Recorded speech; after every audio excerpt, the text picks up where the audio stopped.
বদরে গেলাম, চমৎকার সেই জায়গা। বদরের সাহাবীদের কবর সেখানে আছে, কোন কোন সাহাবারা শহীদ হয়েছে তাদের নাম সেখানে আছে। 17ই রমাদান, রমজান মাসে না খেয়ে, সারাদিন না খেয়ে সাহাবারা আল্লাহর রাস্তায় জিহাদ করেছেন। এজন্য খাইতে পারলেই শক্তি হয় না, ইমানের শক্তিরও দরকার আছে না নাই? বদরের ময়দানে সেই বিজয়, সেই গায়েবী মদদ আমাদেরকে দান করেছে কে? ওই বদরের সাথে আপনাদের এলাকার নাম। আল্লাহ এই এলাকাটাকেও তুমি কবুল করে নাও। 2 নং ব্লক শহরিয়াপাড়া সাথী ভাই একতা সংগঠনের উদ্যোগে। সাথী ভাই কি কারো নাম? হ্যাঁ, সবাই যেন সাথী হয়ে মিলেমিশে থাকে, এই জন্য আপনারা নাম দিয়েছেন। চমৎকার initiative, I do appreciate that. I highly appreciate such kind of initiative taken by the young community of the society. সমাজের যুবকরা যদি শুধরে যায়, ভালো থাকবে বাংলাদেশ।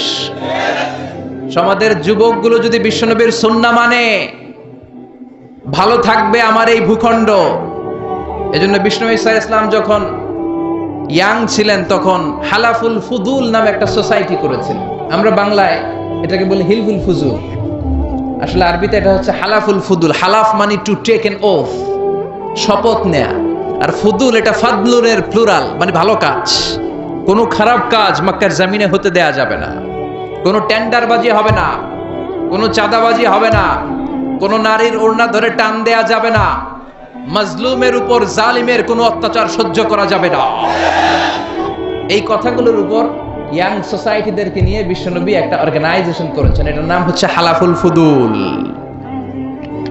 এজন্য যুবকরা যেই কাজই তারা গ্রহণ করে আল্লাহ সন্তুষ্টির জন্য, সেটাতে বরকত দেয় কে? কোন বর্ণনায় এসেছে বিষ্ণু ঈসা ইসলামের বয়স তখন ছিল 15। কোন বর্ণনায় এসেছে বিষ্ণুনবী ছিলেন মাত্র 20 বছরের তাগড়া যুবক। এজন্য যৌবনের এই উচ্ছ্বাস, যুবক ভাইদের রক্ত গরম। রক্ত গরম না? যুবক যদি দৌড় দেয় এলাকার লোক তাকিয়ে থাকে, ঠিক কিনা? আর বুড়া মানুষরা দৌড় দিতে পারবে? জামা খুলে যাবে, লুঙ্গিও খুলে যেতে পারে, ঠিক কিনা? তার মানে যৌবনের এই শক্তি ইসলামের কল্যাণে, মানবতার কল্যাণে কাজে লাগাতে হবে।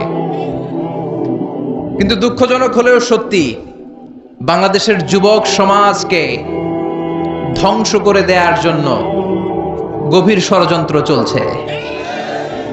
আমার যুবক ভাইদের এই এনথাসিজম, এই শক্তি, এই সম্ভাবনা, এগুলোকে নষ্ট করে দেওয়ার জন্য যেগুলো সবচাইতে বেশি দায়ী, তোর মধ্যে অন্যতম হচ্ছে মাদক, ইয়াবা। এখন বিশ্ববিদ্যালয় থেকে নেমে, কলেজ থেকে নেমে, হাই স্কুল লেভেল থেকে নেমে প্রাথমিক বিদ্যালয়ে ঢুকতে শুরু করেছে। মাদক যেমনি তাদেরকে শেষ করছে, পর্নোগ্রাফি তাদেরকে শেষ করছে। এখন সবার হাতে স্মার্টফোন আছে না নাই? হ্যাঁ, এই স্মার্টফোনগুলোর ভিতরে ইন্ডিয়ান নায়িকাদের কোমর দুলানো ডান্স আছে না নাই? রুব্বানে নাচে কোমর দুলাইয়া, ফেরেশতারা বলবে তগরে পিডামু আমরা জুলাইয়া, ঠিক কি না? এই মাদক, এই পর্নোগ্রাফি শেষ করে দিচ্ছে যুবকদেরকে। এজন্য প্রিয় ভাইয়েরা, এই সাথী ভাই একতা সংগঠনের সাথে যারা জড়িত আছেন, নজরকে হেফাজত করতে হবে। আন-নাযার সাহমুন মাসমুন মিন সিহামি ইবলিস। এই নজর হচ্ছে শয়তানের বিষ মাখানো তীরবানের মধ্য থেকে ভয়ঙ্কর একটা তীর। এই তীর দিয়ে শয়তান যুবক যুবতীদেরকে কাবু করে ফেলে। বিষ্ণু বলেছেন, আলী লা তুতবি'আন নাযরাতান নাযরা। এক নজর যদি ভুল করে কোন নারীর, বেগানা নারীর চেহারার দিকে পড়ে যায়, খবরদার দ্বিতীয় নজর দিও না। ফা ইন্না লাকাল উলা ওয়া লাইসাত লাকাল আখিরা। প্রথম নজর তোমার জন্য ক্ষমা, কিন্তু দ্বিতীয়টা কিন্তু ক্ষমা নয়, দ্বিতীয়টা তোমার জন্য গুনাহ। একটা গ্ল্যান্সে হুট করে একটা নারীর দিকে, বাজার দিয়ে, রাস্তা দিয়ে আপনি হাঁটছেন, চেহারা পড়েই যেতে পারে, নজর পড়েই যেতে পারে, এটা মাফ করে দিবে কে? কিন্তু মজা নেয়ার জন্য যদি আবার তাকান, গুনাহ আছে না নাই? এখন নতুন একটা টার্মিনোলজি বের হয়েছে ইয়াংদের মধ্যে, সেটা হচ্ছে ক্রাশ খাওয়া, আছে না নাই? এই হাদিসের আধুনিক ব্যাখ্যা যদি আমি করি, তাহলে আধুনিক ব্যাখ্যাটা হবে এমন: প্রথম ক্রাশ খাওয়ারে মাফ করে দিবে কে, কিন্তু দ্বিতীয়বার ক্রাশ খাইলে মায়ের আছে না নাই?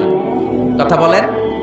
এই পর্নোগ্রাফি, এই নেকেড ভিডিও, এই ইন্ডিয়ান নায়িকাদের কোমর দোলানো dance, Kolkata movie, Hindi movie, Chinese মুভিগুলো আমাদের মোবাইলের মধ্যে লোড করা আছে, এগুলোকে আনলোড করে ফেলতে হবে, এগুলোকে ডিলিট করে ফেলতে হবে। আল্লাহ সন্তুষ্টির জন্য এই মোবাইলগুলোকে শুধু ইউজ করতে হবে একজনের খুশির নিমিত্তে, তিনি কে? তাহলে এই মাদক পর্নোগ্রাফি আমাদেরকে শেষ করে দিচ্ছে। আরেকটা ভয়ঙ্কর সমস্যা খুব প্রকট আকারে দাঁড়িয়েছে আমাদের বাংলাদেশে, সেটা হচ্ছে নোংরা ছাত্র রাজনীতি আছে না নাই? এই তাগড়া যুবকগুলোর রক্তগুলোকে ইউজ করা হচ্ছে এই নোংরা রাজনীতিতে। এটা থেকেও বেরিয়ে আসতে হবে।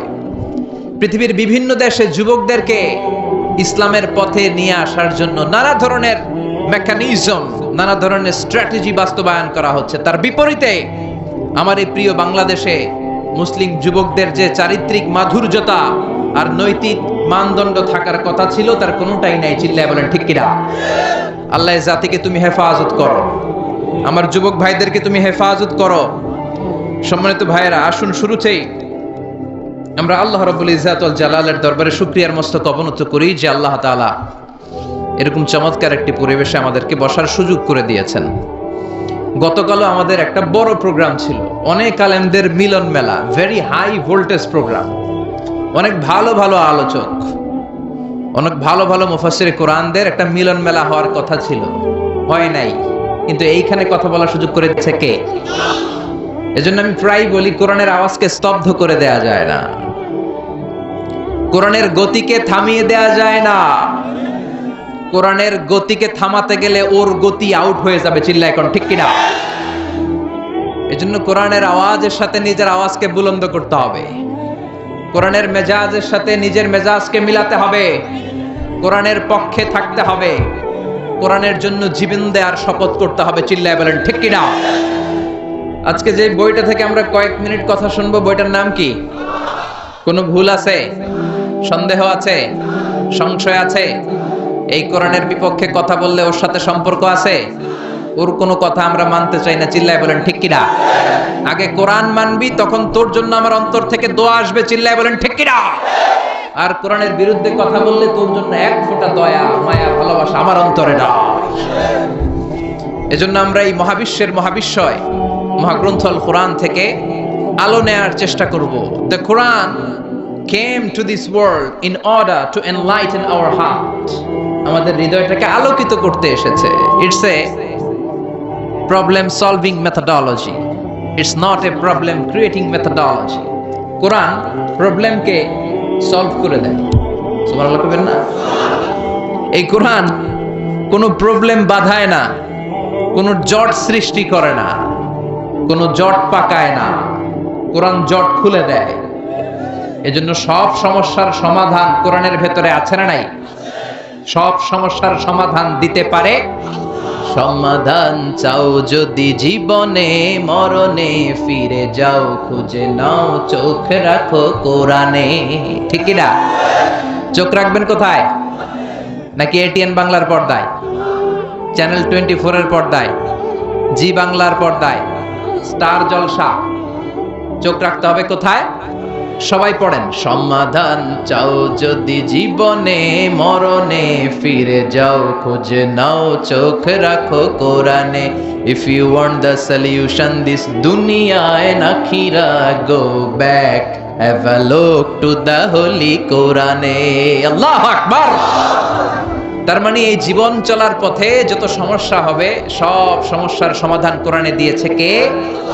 কারণ এটা এমন বই যে বইয়ে কোনো ভুল সংশয়ের অবকাশ নেই। This is the book whereof there is no doubt in it and a guidance to those who are muttaqin. সুবহানাল্লাহ পড়েন। এটা এমন বই, এখানে ভুল, সন্দেহ, সংশয়ের কোনো অবকাশ নাই। মুত্তাকিনদের জন্য আলোর মশাল করে কিতাবটারে পাঠিয়েছে কে? আবার রব্বুল আলামিন বলেন, কিতাবুন আনজালনাহু ইলাইকা লিতুখরিজান নাসা মিনাল যুলুমাতি ইলান নূর। Muhammad, I've revealed this holy and sacred book unto you in order to lead the mankind out of darkness into the light. ও নবী, কেন এই কোরআনকে আমি পাঠালাম জানো না কি? শোনো শোনো, অন্ধকারাচ্ছন্ন মানুষগুলোকে আলোর পথ দেখানোর জন্য, জাহান্নামী গুলারে জান্নাতি বানানোর জন্য, বেয়াদব গুলারে আদব শেখানোর জন্য কোরআন নাজিল করেছে কে? তাহলে কোরআন যারা জানবে, কোরআন যারা শিখবে, কোরআনের কথা যারা বলবে, কোরআনের যারা listener, you are the audience and listener of the holy book Quran, ঠিক কিনা? কোরআনের যারা শ্রোতা তারাও ভদ্র, তারাও আলোকিত মানুষ। আমরা আলোকিত মানুষ হতে চাই, ঠিক কিনা? এই আলোকিত মানুষ বানানোর জন্যই কিন্তু কোরআন এসেছে। এই দাঙ্গা, এই হাঙ্গামা, এই মারামারি, এই ঠেলাঠেলি, এই হত্যা, এগুলো বন্ধ করার জন্য কোরআনের সলিউশনই যথেষ্ট, কোরআনের দেয়া প্রেসক্রিপশন যথেষ্ট। কিন্তু আমরা কোরআন থেকে প্রেসক্রিপশন নিতে চাই না, ঠিক কিনা? এজন্য আমাদের সংলাপগুলো ব্যর্থ হয়ে যায়। আমাদের দেশে সংলাপ আছে না নাই? কিন্তু ব্যর্থ হয় কেন? কোরআনের প্রেসক্রিপশন নেই নাই। এই জন্য কোরআন থেকে প্রেসক্রিপশন না নিলে আপনার জীবনটা সুন্দর হবে না, বিশ্বাস হয়? কোরআন থেকে প্রেসক্রিপশন না নিলে আপনার ফ্যামিলিতে বরকত হবে না। আল্লাহর কসম, কোরআন থেকে প্রেসক্রিপশন না নিলে সমাজটারে আপনি মদিনার সমাজ বানাতে পারবেন না। চিল্লায় বলেন ঠিক কিনা? কোরআন থেকে প্রেসক্রিপশন না নিলে রাজনৈতিক দাঙ্গা হাঙ্গামা শুধু ঐক্য করে এটার সমাধান করা যাবে না। চিল্লায় বলেন ঠিক কিনা? প্রেসক্রিপশন আপনাকে কোরআন থেকে নিতে হবে। কোরআন থেকে নিলেই সেই সমাজে শান্তি দিবে কে? রহমত, বরকত, মার্সি এন্ড ব্লেসিংস দিয়ে সমাজটারে আলোকিত করে দিবে কে? এজন্য তাফসীর মাহফিলে, এই সিরাতুন নবী মাহফিলে, এই বরকতময় ওয়াজ মাহফিলগুলোতে আমরা অন্যান্য কথাবার্তা না শুনে সরাসরি কোরআন থেকে শুনব। কেননা কোরআন দিয়ে যে কথা বলে তার কথার মধ্যে বরকত বেশি, তার কথার মধ্যে সত্য বেশি, বাতিলের মিশ্রণ থাকে না, ঠিক কিনা? সম্মানিত সুধী, আসুন মহাবিশ্বের মহাবিশ্বয় মহাগ্রন্থ থেকে সরাসরি আমরা তাফসীরুল কোরআনের দিকে চলে যাই। আমি চাইবো কোরআনের সাথে যাতে আপনাদের সম্পর্কটাকে বিল্ড আপ করে দেয়া যায়। আমরা যারা মুফাসসিরে কোরআন, আমাদের সিলেবাস একটা। সিলেবাস কি? নাম কি? কোরআন। আর আমরা খুব ভালো করেই জানি এই ময়দানে কোরআন ছাড়া অন্য কোনো কিতাব দিয়ে কথা বললে খাওয়া নাই। আছে মায়ের? চিল্লা এখন ঠিক কিনা? আমি যদি এখানে শ্রীমত ভগবত গীতার শ্লোক শোনাই, শুনবেন? পচা ডিম মারবেন না? মারে অনেক জায়গায়।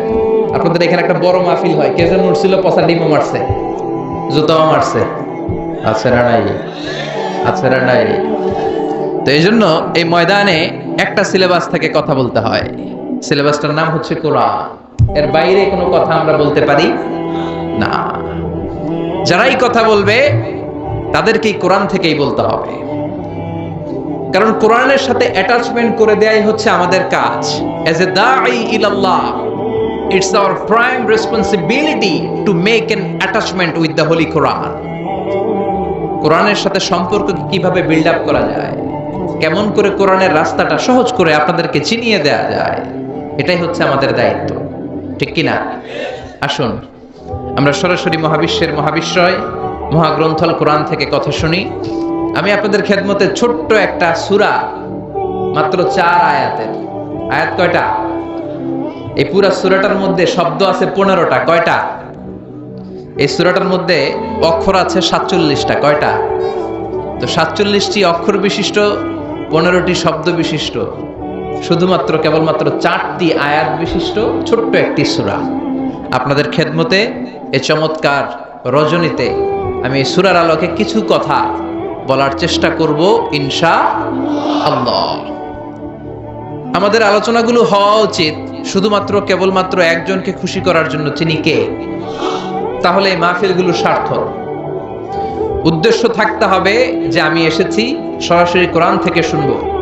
আমির হামজা ভাই কোরআন থেকে বলবে, আজহারি ভাই কোরআন থেকে বলবে, কোরআন থেকে শুনে জীবনটাকে আলোকিত করব।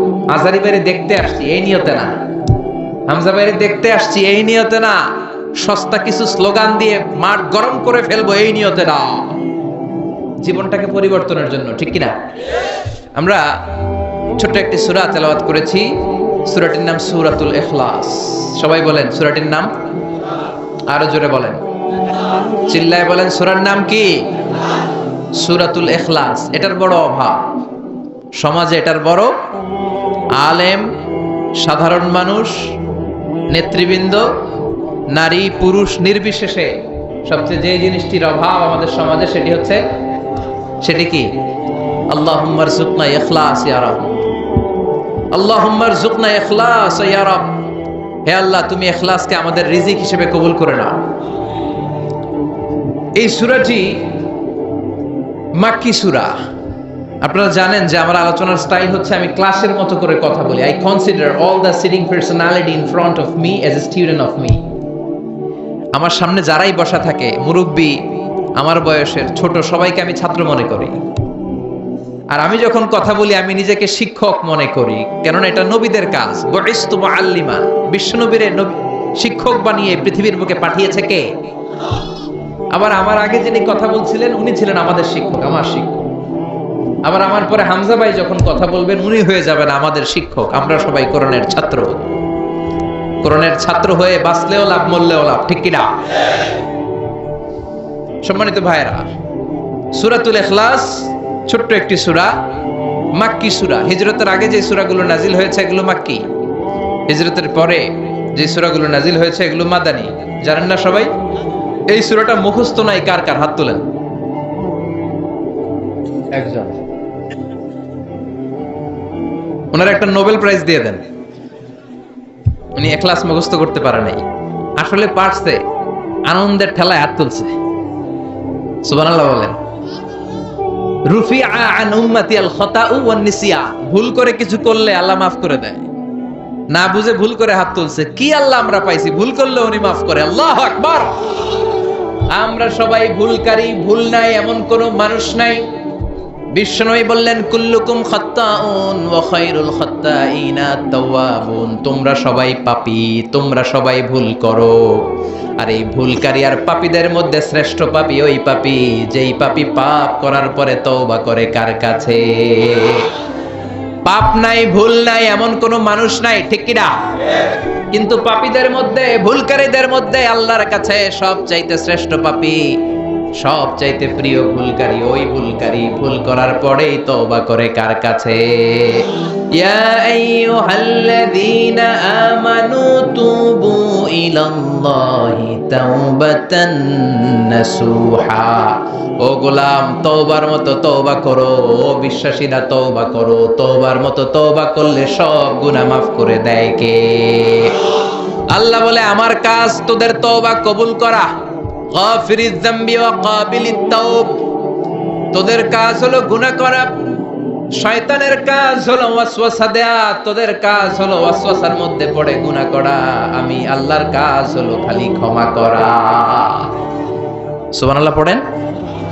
শয়তান বলে আল্লাহ জান্নাত তুমি এতগুলা বানালা কেন, জাহান্নাম আরো বাড়িয়ে বানাও। আল্লাহ বললেন কেন কেন? শয়তান বলে আল্লাহ জান্নাতে তুমি ঢুকাতে পারবা না, আমি ওয়াসওয়াসা দিব, ধোঁকা দিব, সবগুলারে জাহান্নামের উপযোগী করব। আল্লাহ বললেন ও শয়তান তুই ওয়াসওয়াসা দিবি, বান্দা গুনাহ করবে, আমি মাফ করে দিয়ে জান্নাত দিয়ে দেব।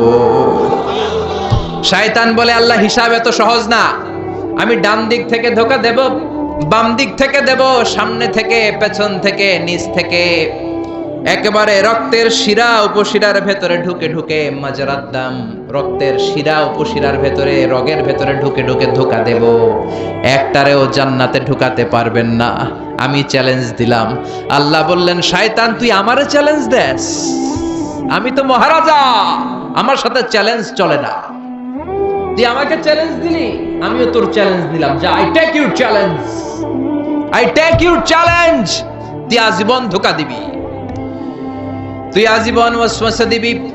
আমার বান্দারা নামাজ ছাড়বে, জুলুম করবে, অন্যায় করবে, অপরাধ করবে।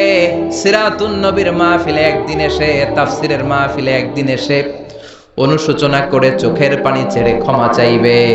ক্ষমা চাওয়ার সাথে সাথে আমি আমার বান্দার জীবনের সব গুনাহ মাফ করে দেব। এজন্য এই মাহফিলগুলো হচ্ছে ইটস অ্যান অপরচুনিটি, আমাদের জন্য অনেক বড় ধরনের সুযোগ। এজন্য এই সুযোগগুলোকে আমরা হাতছাড়া করতে চাই না। চিল্লায় বলেন ঠিক কিনা? সূরাতুল ইখলাস এটা মাক্কি সূরা। কি সূরা? কথা বলেন। ক্লাসে কথা বলা লাগে না? উত্তর দেয়া লাগে না? চিৎকার দিয়ে বলেন এই সূরাটা কি সূরা? এটা মাক্কি সূরা। সূরাতুল ইখলাসে শুধু সূরাতুল ইখলাসের নাম নয়, এই নামটা ছাড়াও এই সূরার আরো অনেক চমৎকার চমৎকার নাম আছে। সূরাতুল ইখলাস ছাড়াও এই সূরাটার আরেকটা নাম হচ্ছে সূরাতুত তাওহীদ। কি নাম? তাওহীদেরি মুর্শিদ আমার মুহাম্মাদের নাম বলো, মুহাম্মাদের নাম। আল্লাহর নাম জপলে বুঝতে পারি আল্লাহরই কালাম বলো, মুহাম্মাদের নাম। ঠিক কি না? এই সূরার আরেক নাম হলো সূরাতুত তাওহীদ। তাওহীদ মানে একত্ববাদ, ওয়াননেস অফ গড। ঈশ্বর যে একজন, স্রষ্টা যে একজন, আমাদের রব আল্লাহ যে একজন, এই কথার প্রমাণ এই সূরার ভেতরে দিয়ে দিয়েছে কে? ওয়াননেস অফ গড, এটার বলে তাওহীদ। এটার কি বলে? আরে তাওহীদের বিপরীত হচ্ছে শিরক। সহজ না বোঝাটা? আমরা একজন রে মানে কয়জন রে? ঝামেলা কম হয়ে গেল না? 3-4 জন হলে ঝামেলা বেশি, একজন ঝামেলা কম। শুধু তারই ডাকবো, তার কাছেই চাইবো, তার গুণগান গাইবো, এটার নামই তাওহীদ। আর এই তাওহীদের বিপরীত হলো শিরক। শিরক হলো সবচেয়ে বড় পাপ। শিরক কি? সবচেয়ে বড় পাপ। আমি বলি সব পাপের বাপ। ক্যান্সারের অ্যানসার আছে, কিন্তু শিরকের কোনো অ্যানসার নাই। শিরক করে মারা গেলে লা ইয়াহবাতান্না আমালুক, তোমার সব আমল, তোমার রুকু, সিজদা, নামাজ, রোজা, হজ বরবাদ করে দেবে কে? এজন্য আমরা তাওহীদের পক্ষে, আমাদের নাম হলো মুওয়াহহিদুন। তাওহীদের বিপক্ষে যারা, তারা হলো মুশরিকুন। শিরকের সাথে আমাদের কোনো সম্পর্ক নাই। এজন্য যারা গণক, তাদের কাছে যাওয়া যাবে না। যারা টিয়া পাখির ব্যবসা করে, ওদের কাছে যাওয়া যাবে না। লিটন দেওয়ানের কাছে যাওয়া যাবে না। হাতের রেখা দেখে যারা ভাগ্য বলতে চায়, এদের কাছে যাওয়া যাবে, কারণ এগুলো ভুয়া। এগুলো কি? হাতের রেখায় কোনো ভাগ্য থাকে না, কারণ ভাগ্য তারও থাকে যার হাত থাকে না। ঠিক কি না? হাত নাই, পা নাই, এরকম বাচ্চা বিকলাঙ্গ জন্ম নেয় না? চকরিয়াতে নেয় না? নেয়? বিকলাঙ্গ নাই তো? যেই ছেলেটা বিকলাঙ্গ হয়ে জন্মালো উইদাউট এনি হ্যান্ড, হাত ছাড়া, তাহলে ওর ভাগ্য গেল কই? কথা কর, ওরও ভাগ্য আছে না নাই? এজন্য যারা হাতের রেখা দেখে কথা বলে, তাদের কাছে যাওয়া যাবে না। মাজারে যে সিজদা করা যাবে, মাজারে পড়ে থাকা ব্যক্তিটার কাছে কিছু চাওয়া যাবে। আল মাইয়িতু ফিল কবর কাল গরিকু ফিল বাহর। সাঁতার না জানা ব্যক্তি সাগরে পড়ে গেলে যেমন অসহায়, কবরে পড়ে থাকা ব্যক্তি তার চাইতেও বড় অসহায়। সে তোমারে কিচ্ছু দিতে পারে না, তুমি দোয়া করে তারে কিছু দিয়ে আসতে পারবা। ঠিক কি না? দুআফাত তালিবু ওয়াল মাতলুব, যে চায় ও দুর্বল, যে শুয়ে আছে যার কাছে চায় ওইটাও দুর্বল। ঠিক কি না? এজন্য চাইতে হবে একজনের কাছে, তিনি কে? ওই এক আল্লাহর কাছে চাওয়ার নাম তাওহীদ। এই সূরার নাম শুধু সূরাতুল ইখলাস নয়, এই সূরার আরেক নাম হলো সূরাতুত তাওহীদ, তাওহীদের সূরা। কারণ এই সূরার ভেতরে আল্লাহর একত্ববাদের ঘোষণা আছে। কথা বুঝতে পারছেন? কষ্ট হচ্ছে মনে হয়? কষ্ট হচ্ছে না তো? তাহলে সূরাতুল ইখলাসের আমরা আরেকটা নাম শিখলাম আজকের ক্লাসে। কি নাম? মাশাআল্লাহ, what a response, what an amazing response, কত সুন্দর জবাব। সূরাতুত তাওহীদ। এই সূরার আরেকটা নাম আছে সূরাতুল মা'রিফা। কি নাম? মা'রিফা, সূরাতুল মা'রিফা। মা'রিফা মানে জানা বা চিনা। এই সূরা পড়লে কারে জানা যায়, কারে চিনা যায়? মা'রিফা, সূরাতুল মা'রিফা। এই সূরা জানলে আল্লাহর চিনা যায়। এই সূরা যে জানবে সে নামাজি হবে, সে আল্লাহওয়ালা হবে। কিন্তু এই মা'রিফারে আমরা মারেফত বানাইছি। মারে মারে আসলে মারেফত না, মাইরে, মাইরের পথ। মাইরের উপরে ঔষধ নাই, মাইরে ভিটামিন আছে। ঠিক কি না? ওগুলোর সাইজ করতে হবে। সাইজ না করলে এই ভণ্ডামি ওরা ছাড়বে না। নামাজ নাই, রোজা নাই, জিকির নাই, স্ত্রী নাই, সন্তান নাই, কিচ্ছু নাই, মাথার মধ্যে চুলের জটলা পাকায়, আর বলে এটা মারেফত। আসলে মারেফতের মূল কথা আছে সূরাতুল ইখলাসে। ঠিক কি না? আমরা আসল মারেফতের লোক। ঠিক কি না? আমরা সূরাতুল মা'রিফার তাফসীর আজকে শুনবো। এজন্য মারেফার দাবিদার যদি কেউ হয়ে থাকে, এই সিরাতুন নবীর সৈনিকেরা হচ্ছে মারেফাতের দাবিদার। চিল্লায় বলো ঠিক কি না? যে ভণ্ডগুলো মারেফাতের কথা বলে, এগুলা মারেফাত নয়, ওরা আছে মাইরের পথে। ওগুলোর মাইর দিলে ওদের কপালে হেদায়েত নসিব হবে। চিল্লায় বলেন ঠিক কি না? তাহলে জানা গেল এই সূরার আরেকটা নাম সূরাতুল মা'রিফা। মাশাআল্লাহ। আরেকটা নাম জানি, সেটা হচ্ছে এই সূরার আরেক নাম হচ্ছে সূরাতুস সামাদ। কি নাম? এই সূরার ভিতরে সমাদ শব্দটা আছে না নাই? কুল হুয়াল্লাহু আহাদ আল্লাহুস সমাদ। সমাদের বিপরীত হচ্ছে সনাম। সমাদ সনাম একরকম না। সনাম মানে মূর্তি, সনাম মানে কি? মূর্তি। জাহিলি যুগে বিশ্বনবীর আগমন যখন ঘটেছে, ইন দ্য মিন টাইমে এক লোক এক মূর্তির ভক্ত ছিল। সে মূর্তির জিকির করত, সনাম সনাম সনাম সনাম সনাম। সনাম মানে কি? মূর্তি। আর সমাদ কে? আল্লাহ। সে সনামের জিকির করতে করতে একদিন এই সনামটাকে রেখে সে কোন এক কাজে গেল। এই মূর্তিটাকে সে বড্ড ভালোবাসতো, বগল দাবা করে রাখতো। যেখানে যেত নিয়ে যেত, ভাবতো এই মূর্তিকে রাখলে, এই খোদাকে রাখলে বরকত হবে। তো একদিন এই খোদাকে রেখে, সানাম নামক মূর্তিটাকে, খোদাটাকে রেখে কাজে গেল। ফিরে এসে দেখে মূর্তি গোসল হয়ে আছে, মূর্তির গায়ে পানি। He thought it could be the water of mercy and blessings, since it is my God, since he is my Lord, it could be the water of mercy and blessings and barakah. যেহেতু এটা আমার খোদা, আর খোদা যেহেতু গোসল করছে, তাহলে এই গোসলের পানি বরকতের পানি না হয়ে যাবে না। It could be the water of barakah, এটা হয়তো বরকতের পানি হবে। When he thought it is the water of barakah, he started to suck it. এবার বরকত নেয়ার জন্য জিহ্বা দিয়ে চাটতে শুরু করছে। When he started to suck it, he found the taste is little bit bitter. যখন সে চাটতে শুরু করেছে, সে দেখতে পেল যে স্বাদটা লোনা লোনা লাগে, কটা কটা লাগে, লন্তা লন্তা, টক টক। He thought, why it's bitter? It could be sweeter. এটা তো মিষ্টি হওয়া উচিত। রহমতের পানি, জমজমের পানি খাইছেন? বরকত আছে না নাই? বিশ্বনবী বলেছেন, ইন্নাহা তুআমু তুমিন ওয়া শিফাউ সুকমিন, ইন্নাহা মুবারাকা। এই জমজমের পানি বরকতের পানি। ইন্নাহা তুআমু তুমিন ওয়া শিফাউ সুকমিন, এটা খেয়ে মাউ জমজম লিমা শুরিবালা, যে রোগের নিয়তে আপনি জমজম খাবেন ওই রোগ ভালো করে দিবে কে? এই পৃথিবীতে যত পানি পাওয়া গিয়েছে, সব পানির মধ্যে সবচাইতে শ্রেষ্ঠতম বরকতময় পানি হচ্ছে জমজমের পানি। কারণ এটা সাধারণ পানি নয়, এটা বিশ্বনবীর পূর্বপুরুষ সাইয়েদনা ইসমাঈল আলাইহিস সালামের পায়ের ধাক্কায় পৃথিবীতে এসেছে। এই জমজমের পানিটা এমন পানি, পৃথিবীর সব পানি খেলে শুধু তৃষ্ণা নিবারণ হয়, শুধু তৃষ্ণা। If you are thirsty, you can have the water of Zamzam. আপনার তৃষ্ণা চলে যাবে, পাশাপাশি আপনার ক্ষুধাও চলে যাবে। পৃথিবীতে যত পানি আছে, সব পানি শুধু তৃষ্ণা নিবারণ করে, কিন্তু জমজমের পানি তৃষ্ণা যেমনি নিবারণ করে, পাশাপাশি ক্ষুধাও নিবারণ করে। কোন সুবহানাল্লাহ। এজন্য একটা দুইটা খেজুর আর জমজমের পানি আপনি খেলে সারা দিন সারভাইভ করতে পারবেন। চিল্লায় পড়েন আল্লাহু আকবার। আবার এই জমজমের পানি দিয়ে বিশ্বনবীর সিনা চাক করা হয়েছে। মেরাজের রাতে যখন বিশ্বনবী যাবেন, উম্মে হানির ঘর থেকে বিশ্বনবীকে উঠিয়ে হাতিমে কাবায় রাখা হলো। সাইয়েদনা জিব্রাইল বিশ্বনবীর গলার নিচ থেকে ছিঁড়ে নাভি পর্যন্ত পুরো বুকটাকে ফেড়ে দুই ভাগ করে দিল।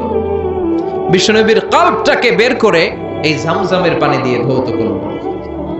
সুবহানাল্লাহ পড়বেন না? আবার লাগিয়ে দিল, এটাকে আরবিতে বলে শাক্কুস সাদর, উর্দুতে বলে সিনা চাক, ইংরেজিতে বলে open heart surgery.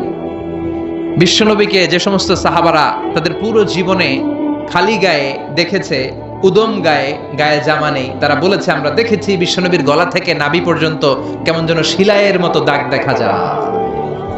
Open heart সার্জারির প্রমাণ। চিৎকার করে পড়বেন আল্লাহু আকবার। He thought it is the water of mercy and blessings.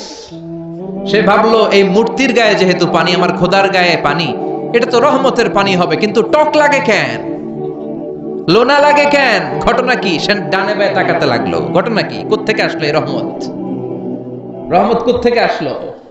ডানে বায়ে তাকায় দেখে হাদিসে এসেছে as-sa'alim, sa'alim, sa'laban, দুইটা খেকশিয়াল। ওয়াজে আমরা বলে থাকি কুকুর, ওয়াজে বলে থাকি কি বোঝানোর জন্য? কুকুর। আসলে দুইটা খেকশিয়াল। দেখলেন যে একটা খেকশিয়ালের ওই জায়গা দিয়ে এখনো পড়তেছে রহমত। খেয়াল করে দেখে যে খেকশিয়াল দুইটা, একটার রহমত এখনো পড়তেছে। এবার তো তার কাছে ক্লিয়ার, সত্য মিথ্যা তার কাছে পরিষ্কার। ফাযাহারাল হক, সত্য তার কাছে পরিষ্কার, তার বুঝতে আর বাকি রইল না এটা মোটেই রহমতের পানি না, এটা গজবের পানি। ঠিক কি না? রেগে গেল, হায় হায় এতদিন এটারে ভাবছি খোদা, এখন দেহি হুদা। এতদিন ভেবেছি এটাই আমার রব, এটাই আমারে বাঁচাবে, মৃত্যুর সময় এটাই আমাকে আরাম দিবে, মৃত্যুর পরবর্তী জীবনে এটা আমাকে স্বর্গে পাঠাবে, আমার সারা জীবনের সব জিম্মাদারি এইটাই নেবে। এত আদর করলাম, এত দোয়া করলাম, এত ভালোবাসলাম এইটারে, এত কিছু চাইলাম এইটার কাছে, আজকে একটা খ্যাকশিয়ালের পেশাবের পানি থেকে সে নিজেরে বাঁচাতে পারে নাই, কেমন করে আমারে জাহান্নাম থেকে সে বাঁচাবে? আকল খুলে গেল। আকল খুলে যাওয়ার সাথে সাথে দিয়েছে আসার। ভাঙা মূর্তিটা নিয়ে বিশ্বনবীর দরবারে এসে বলে, ও আব্দুল্লাহর বেটা মুহাম্মদ, এতদিন আমি বুঝি নাই তুমি এতদিন ধরে যেটার দাওয়াত দিয়েছো ওই দাওয়াতই আসল দাওয়াত।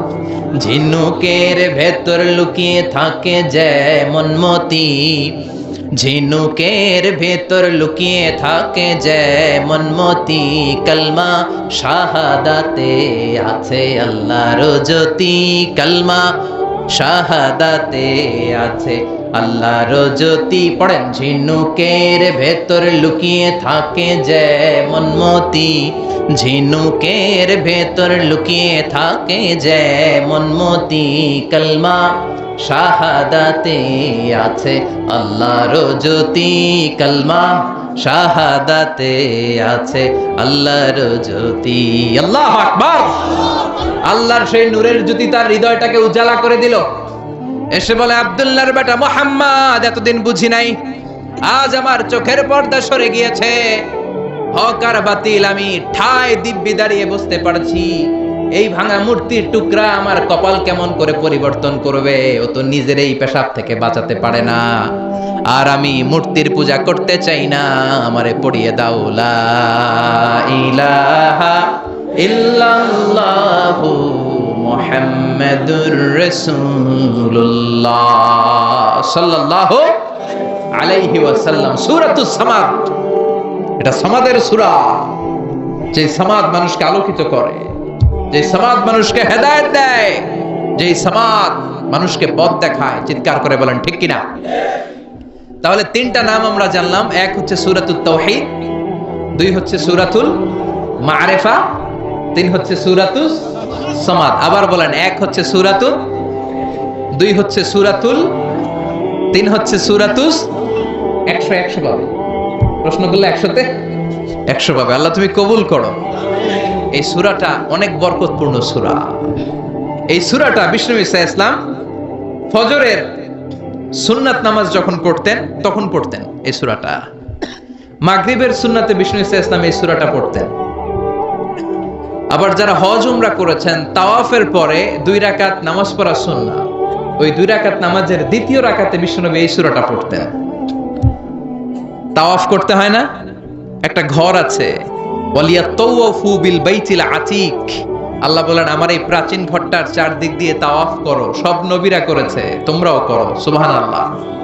ওটা হচ্ছে মাসাবাতান লিন-নাসি ওয়া আমনা, গোটা বিশ্বের মানব মণ্ডলীর মিলন কেন্দ্র। লক্ষ লক্ষ মানুষ ওই ঘরটাকে কেন্দ্র করে মিলিত হয়। আজান যখন হয়, আল্লাহু আকবার, আল্লাহু আকবার,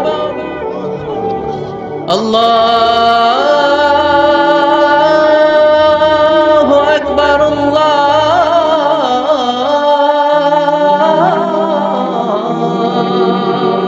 আকবার।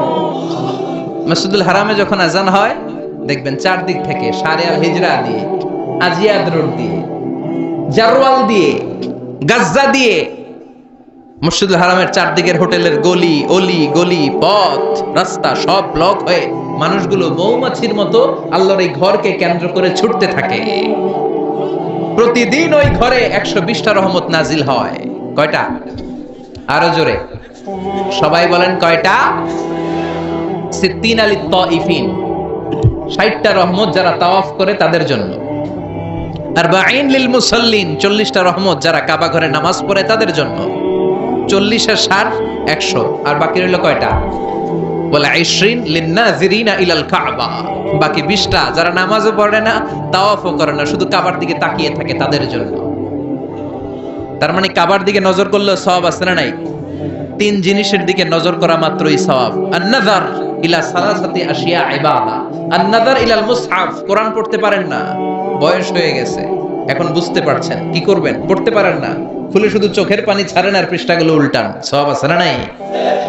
মা বাবার চেহারার দিকে রহমতের নজরে যদি তাকান, এত কষ্ট করে আমার মা বাবা আমাকে লালন পালন করেছে, কত কষ্ট করেছে আমার জন্য আমার মা, কত নির্ঘুম রাত কাটিয়েছে তারা, এটা ভেবে যদি তাকান, কবুল হজের সওয়াব আমলনামায় দিবে কে?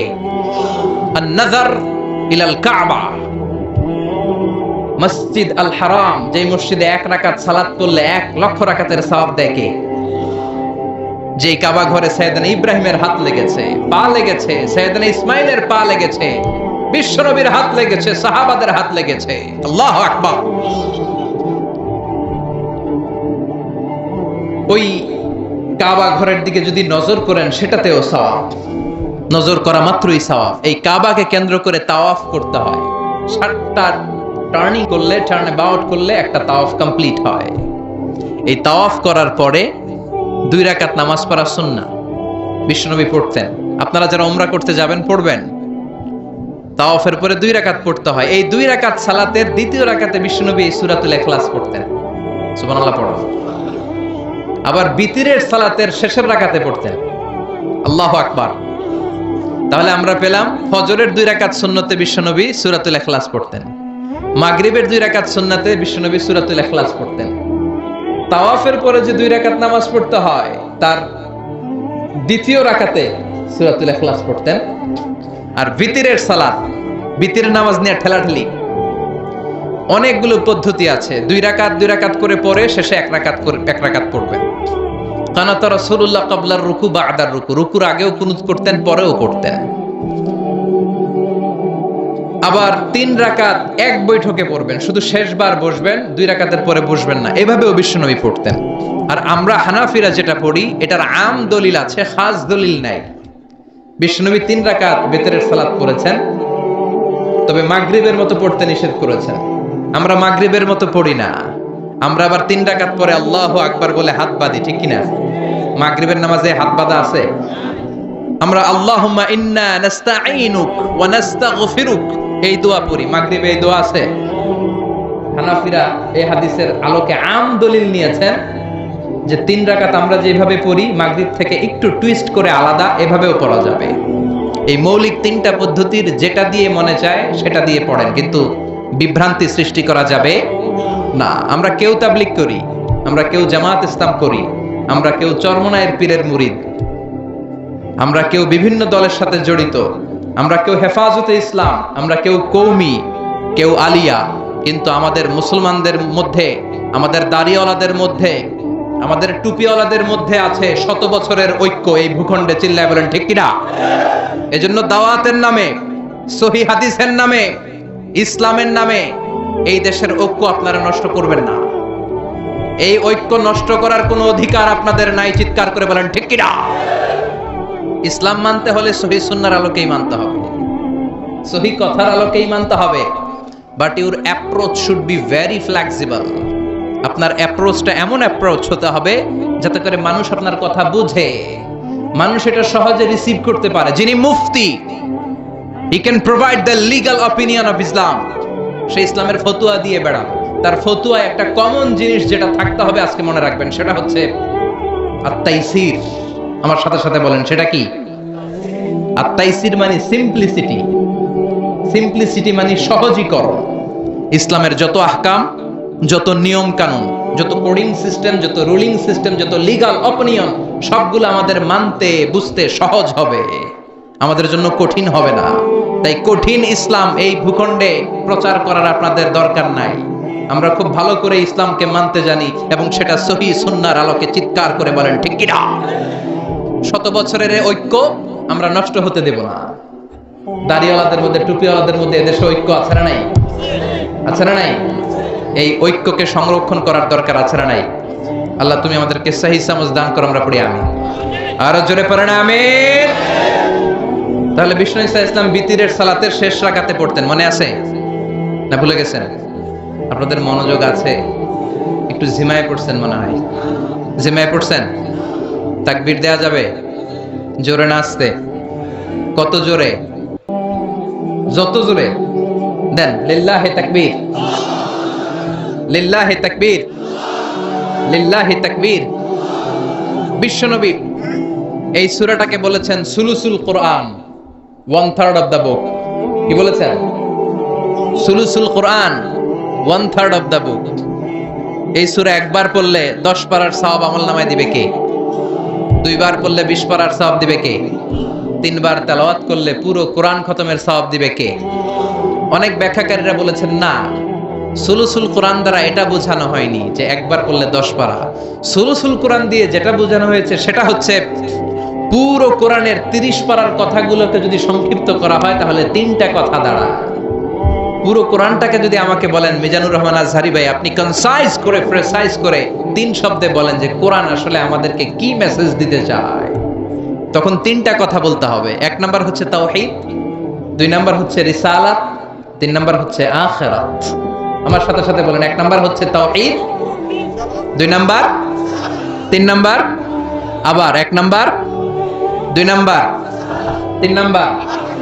পুরো কোরআনে এই 3টা কথাই কইছে আল্লাহ। সুবহানাল্লাহ পড়ে।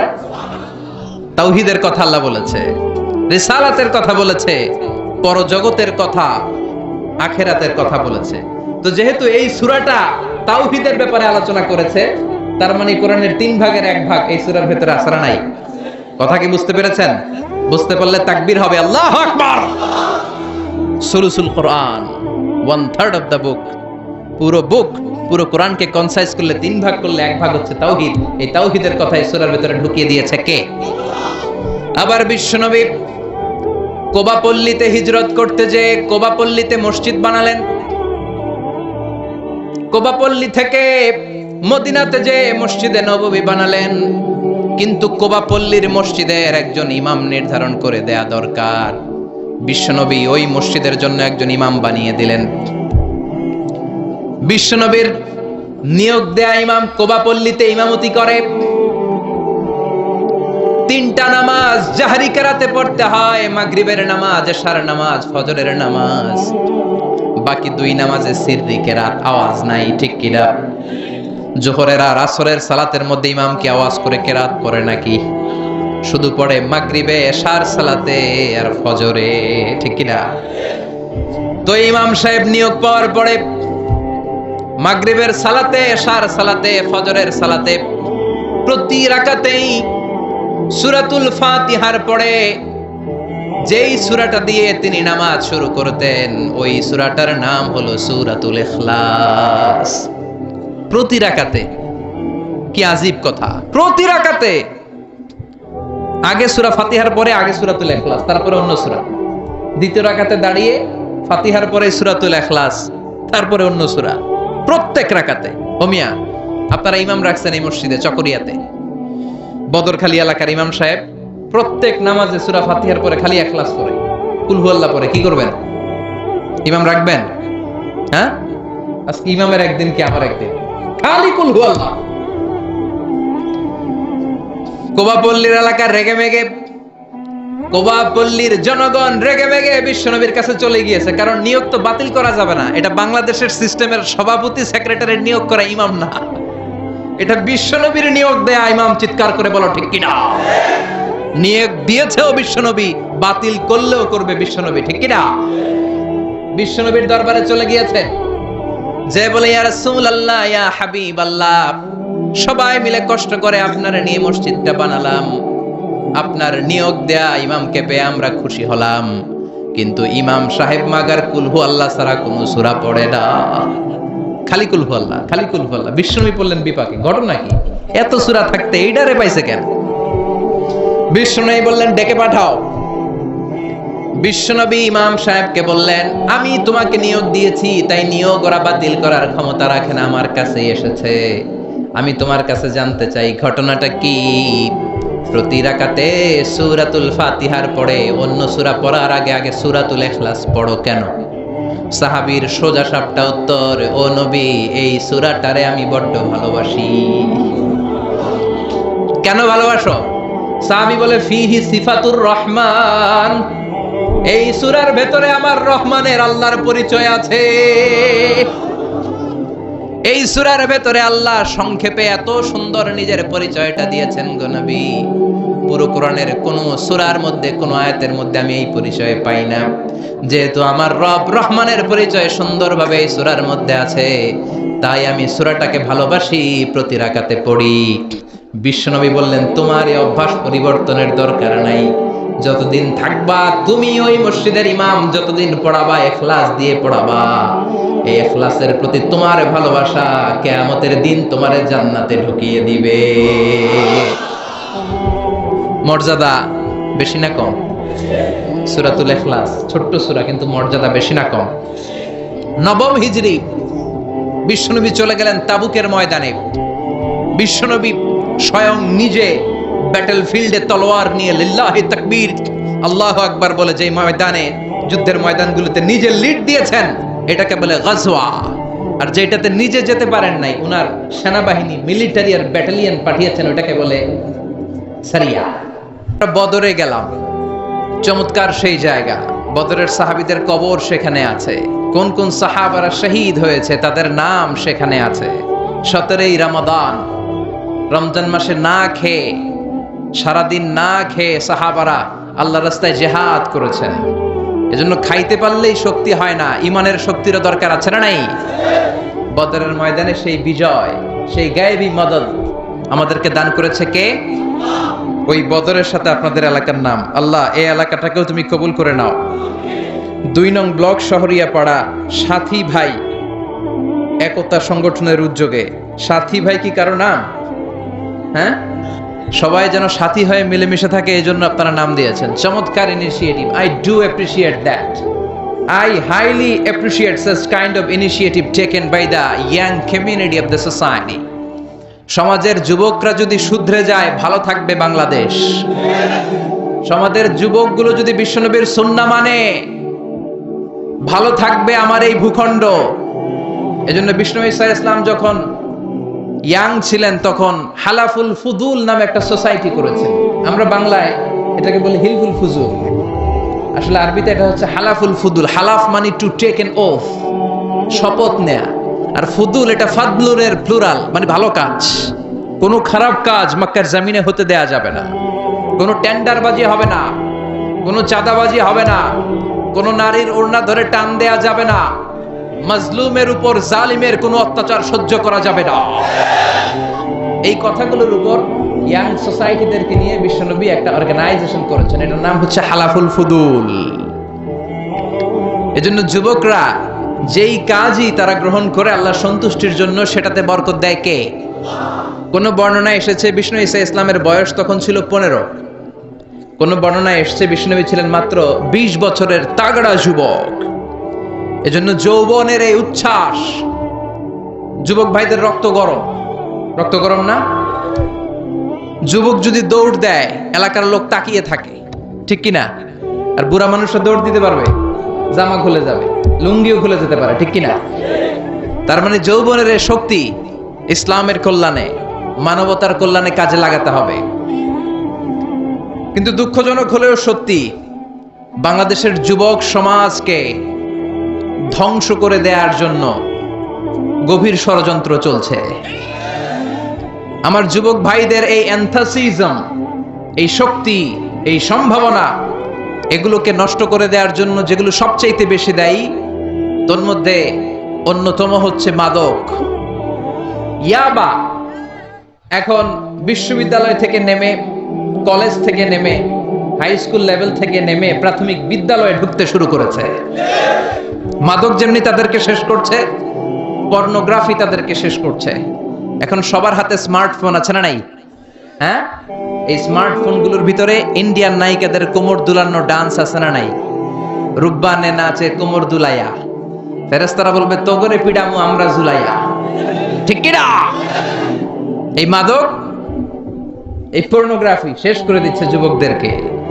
এজন্য প্রিয় ভাইরা, এই সাথী ভাই একতা সংগঠনের সাথে যারা জড়িত আছে, নজরকে হেফাজত করতে হবে। আন-নাযার সাহমুন মাসমুন মিন সিহামি ইবলিস। এই নজর হচ্ছে শয়তানের বিষ মাখানো তীরবানের মধ্য থেকে ভয়ঙ্কর একটা তীর। এই তীর দিয়ে শয়তান যুবক যুবতীদেরকে কাবু করে ফেলে। বিশ্বনবী বলেছেন, আলী লা তুতবি'আন নাযরাতান নাযরা, এক নজর যদি ভুল করে কোন নারীর, বেগানা নারীর চেহারার দিকে পড়ে যায়, খবরদার দ্বিতীয় নজর দিও না। ফা ইন্না লাকাল উলা ওয়া লাইসাত লাকাল আখিরা, প্রথম নজর তোমার জন্য ক্ষমা, কিন্তু দ্বিতীয়টা কিন্তু ক্ষমা নয়, দ্বিতীয়টা তোমার জন্য গুনাহ। একটা গ্ল্যান্সে হুট করে একটা নারীর দিকে, বাজার দিয়ে রাস্তা দিয়ে আপনি হাঁটছেন, চেহারা পড়েই যেতে পারে, নজর পড়েই যেতে পারে, এটা মাফ করে দিবে কে? কিন্তু মজা নেয়ার জন্য যদি আবার তাকান, গুনাহ আছে না নাই? এখন নতুন একটা টার্মিনোলজি বের হয়েছে ইয়াংদের মধ্যে, সেটা হচ্ছে ক্রাশ খাওয়া। আছে না নাই? এই হাদিসের আধুনিক ব্যাখ্যা যদি আমি করি, তাহলে আধুনিক ব্যাখ্যাটা হবে এমন, প্রথম ক্রাশ খাওয়ারে মাফ করে দিবে কে, কিন্তু দ্বিতীয়বার ক্রাশ খাইলে মায়ের আছে না নাই? কথা বলেন। এই পর্নোগ্রাফি, এই নেকেড ভিডিও, এই ইন্ডিয়ান নায়িকাদের কোমর দোলানো dance, Kolkata movie, Hindi movie, Chinese মুভিগুলো আমাদের মোবাইলের মধ্যে লোড করা আছে। এগুলোকে আনলোড করে ফেলতে হবে, এগুলোকে ডিলিট করে ফেলতে হবে। আল্লাহ সন্তুষ্টির জন্য এই মোবাইলগুলোকে শুধু ইউজ করতে হবে একজনের খুশির নিমিত্তে, তিনি কে? তাহলে এই মাদক পর্নোগ্রাফি আমাদেরকে শেষ করে দিচ্ছে। আরেকটা ভয়ঙ্কর সমস্যা খুব প্রকট আকারে দাঁড়িয়েছে আমাদের বাংলাদেশে, সেটা হচ্ছে নোংরা ছাত্র রাজনীতি। আছে না নাই? এই তাগড়া যুবকগুলোর রক্তগুলোকে ইউজ করা হচ্ছে এই নোংরা রাজনীতিতে। এটা থেকেও বেরিয়ে আসতে হবে। পৃথিবীর বিভিন্ন দেশে যুবকদেরকে ইসলামের পথে নিয়ে আসার জন্য নানা ধরনের মেকানিজম, নানা ধরনের স্ট্র্যাটেজি বাস্তবায়ন করা হচ্ছে। তার বিপরীতে আমার এই প্রিয় বাংলাদেশে মুসলিম যুবকদের যে চারিত্রিক মাধুর্যতা আর নৈতিক মানদণ্ড থাকার কথা ছিল, তার কোনোটাই নাই। চিল্লায় বলেন ঠিক কিনা? আল্লাহ জাতিকে তুমি হেফাজত করো, আমার যুবক ভাইদেরকে তুমি হেফাজত করো। সম্মানিত ভাইয়েরা, আসুন শুরুতেই আমরা আল্লাহ রাব্বুল ইজ্জাত ওয়াল জালালের দরবারে শুকরিয়ার মস্তক অবনত করি যে আল্লাহ তাআলা এরকম চমৎকার একটি পরিবেশে আমাদেরকে বসার সুযোগ করে দিয়েছেন। গতকালও আমাদের একটা বড় প্রোগ্রাম ছিল, অনেক আলেমদের মিলন মেলা, ভেরি হাই ভোল্টেজ প্রোগ্রাম। অনেক ভালো ভালো আলোচক, অনেক ভালো ভালো মুফাসসিরে কোরআনদের একটা মিলন মেলা হওয়ার কথা ছিল, হয় নাই। কিন্তু এইখানে কথা বলার সুযোগ করে দিয়েছে কে? এজন্য আমি প্রায় বলি, কোরআনের আওয়াজকে স্তব্ধ করে দেয়া যায় না, কোরআনের গতিকে থামিয়ে দেয়া যায় না। কোরআনের গতিকে থামাতে গেলে ওর গতি আউট হয়ে যাবে। চিল্লায় এখন ঠিক কিনা? এজন্য কোরআনের আওয়াজের সাথে নিজের আওয়াজকে বুলন্দ করতে হবে, কোরআনের মেজাজের সাথে নিজের মেজাজকে মিলাতে হবে, কোরআনের পক্ষে থাকতে হবে, কোরআনের জন্য জীবন দেওয়ার শপথ করতে হবে। চিল্লায় বলেন ঠিক কিনা? আজকে যে বইটা থেকে আমরা কয়েক মিনিট কথা শুনবো, বইটার নাম কি? কোনো ভুল আছে? সন্দেহ আছে? সংশয় আছে? এই কোরআনের বিপক্ষে কথা বললে ওর সাথে সম্পর্ক আছে? ওর কোনো কথা আমরা মানতে চাই না। চিল্লায় বলেন ঠিক কিনা? আগে কোরআন মানবি, তখন তোর জন্য আমার অন্তর থেকে দোয়া আসবে। চিল্লায় বলেন ঠিক কিনা? আর কোরআনের বিরুদ্ধে কথা বললে তোর জন্য এক ফোঁটা দয়া, মায়া, ভালোবাসা আমার অন্তরে না। এজন্য আমরা এই মহাবিশ্বের মহাবিশ্বয় মহাগ্রন্থ আল কোরআন থেকে আলো নেয়ার চেষ্টা করব। The Quran came to this world in order to enlighten our heart. আমাদের হৃদয়টাকে আলোকিত করতে এসেছে। It's a problem solving methodology. It's not a problem creating methodology. Quran প্রবলেমকে সলভ করে দেয়। সুবহানাল্লাহ কইবেন না? এই কোরআন কোনো প্রবলেম বাধায় না, কোনো জট সৃষ্টি করে না, কোনো জট পাকায় না, কোরআন জট খুলে দেয়। এজন্য সব সমস্যার সমাধান কোরআনের ভেতরে আছে না নাই? সব সমস্যার সমাধান দিতে পারে। সমাধান চাও যদি জীবনে, মরণে ফিরে যাও, খুঁজে নাও, চোখ রাখো কোরআনে। ঠিক কি না? চোখ রাখবেন কোথায়? নাকি এটিএন বাংলার পর্দায়, চ্যানেল 24 এর পর্দায়, জি বাংলার পর্দায়, স্টার জলসা। চোখ রাখতে হবে কোথায়? সবাই পড়েন, সমাধান চাও যদি জীবনে মরণে, ফিরে যাও খুঁজে নাও চোখ রাখো কোরআনে। If you want the solution this দুনিয়ায় নাখিরা, go back have a look to the holy কোরআনে। আল্লাহু আকবার। তার মানে এই জীবন চলার পথে যত সমস্যা হবে সব সমস্যার সমাধান কোরআনে দিয়েছে কে? কারণ এটা এমন বই যে বই কোনো ভুল সংশয়ের অবকাশ নেই। This is the book whereof there is no doubt in it and a guidance to those who are মুত্তাকিন। সুবহানাল্লাহ পড়ে। এটা এমন বই, এখানে ভুল সন্দেহ সংশয়ের কোনো অবকাশ নাই। মুত্তাকিনদের জন্য আলোর মশাল করে কিতাবটারে পাঠিয়েছে কে? আবার রব্বুল আলামিন বলেন, কিতাবুন আনজালনাহু ইলাইকা লিতুখরিজান NASA Minaj যুলুমাতি ইলান Noor. O Muhammad, I've revealed this holy and sacred book unto you in order to lead the mankind out of darkness into the light. ও নবী, কেন এই কোরআনকে আমি পাঠালাম জানো না কি? শোনো শোনো, অন্ধকারাচ্ছন্ন মানুষগুলোকে আলোর পথ দেখানোর জন্য, জাহান্নামী গুলারে জান্নাতি বানানোর জন্য, বেয়াদব গুলারে আদব শেখানোর জন্য কোরআন নাজিল করেছে কে? তাহলে কোরআন যারা জানবে, কোরআন যারা শিখবে, কোরআনের কথা যারা বলবে, কোরআনের যারা listener, you are the audience and listener of the holy book Quran, ঠিক কিনা? কোরআনের যারা শ্রোতা তারাও ভদ্র, তারাও আলোকিত মানুষ। আমরা আলোকিত মানুষ হতে চাই, ঠিক কিনা? এই আলোকিত মানুষ বানানোর জন্যই কিন্তু কোরআন এসেছে। এই দাঙ্গা, এই হাঙ্গামা, এই মারামারি, এই ঠেলাঠেলি, এই হত্যা, এগুলো বন্ধ করার জন্য কোরআনের সলিউশনই যথেষ্ট, কোরআনের দেয়া প্রেসক্রিপশন যথেষ্ট। কিন্তু আমরা কোরআন থেকে প্রেসক্রিপশন নিতে চাই না, ঠিক কিনা? এজন্য আমাদের সংলাপগুলো ব্যর্থ হয়ে যায়। আমাদের দেশে সংলাপ আছে না নাই? কিন্তু ব্যর্থ হয় কেন? কোরআনের প্রেসক্রিপশন নেই নাই। এই জন্য কোরআন থেকে প্রেসক্রিপশন না নিলে আপনার জীবনটা সুন্দর হবে না। বিশ্বাস হয়? কোরআন থেকে প্রেসক্রিপশন না নিলে আপনার ফ্যামিলিতে বরকত হবে না। আল্লাহর কসম, কোরআন থেকে প্রেসক্রিপশন না নিলে সমাজটারে আপনি মদিনার সমাজ বানাতে পারবেন না। চিল্লায় বলেন ঠিক কিনা? কোরআন থেকে প্রেসক্রিপশন না নিলে রাজনৈতিক দাঙ্গা হাঙ্গামা শুধু ঐক্য করে এটার সমাধান করা যাবে না। চিল্লায় বলেন ঠিক কিনা? প্রেসক্রিপশন আপনাকে কোরআন থেকে নিতে হবে। কোরআন থেকে নিলেই সেই সমাজে শান্তি দিবে কে? রহমত, বরকত, মার্সি এন্ড ব্লেসিংস দিয়ে সমাজটারে আলোকিত করে দিবে কে? এজন্য তাফসীর মাহফিলে, এই সিরাতুন নবী মাহফিলে, এই বরকতময় ওয়াজ মাহফিলগুলোতে আমরা অন্যান্য কথাবার্তা না শুনে সরাসরি কোরআন থেকে শুনব। কেননা কোরআন দিয়ে যে কথা বলে তার কথার মধ্যে বরকত বেশি, তার কথার মধ্যে সত্য বেশি, বাতিলের মিশ্রণ থাকে না, ঠিক কিনা? সম্মানিত সুধী, আসুন মহাবিশ্বের মহাবিশ্বয় মহাগ্রন্থ থেকে সরাসরি আমরা তাফসীরুল কোরআনের দিকে চলে যাই। আমি চাইবো কোরআনের সাথে যাতে আপনাদের সম্পর্কটাকে বিল্ড আপ করে দেয়া যায়। আমরা যারা মুফাসসিরে কোরআন, আমাদের সিলেবাস একটা। সিলেবাস কি? নাম কি? কোরআন।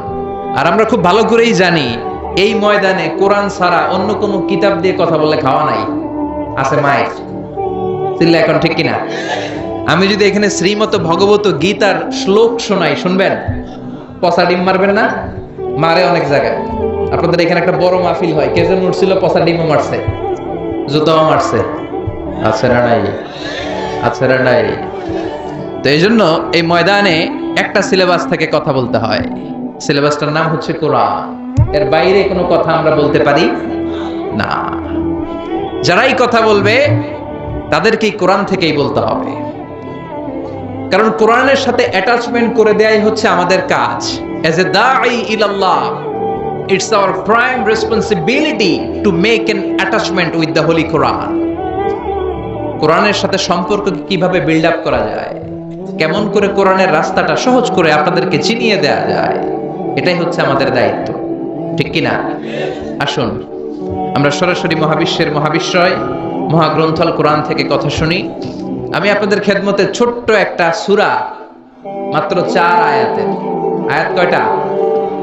এই পুরা সূরাটার মধ্যে শব্দ আছে 15টা। কয়টা? এই সূরাটার মধ্যে অক্ষর আছে 47টা। কয়টা? তো 47টি অক্ষর বিশিষ্ট, 15টি শব্দ বিশিষ্ট, শুধুমাত্র কেবলমাত্র 4টি আয়াত বিশিষ্ট ছোট্ট একটি সূরা।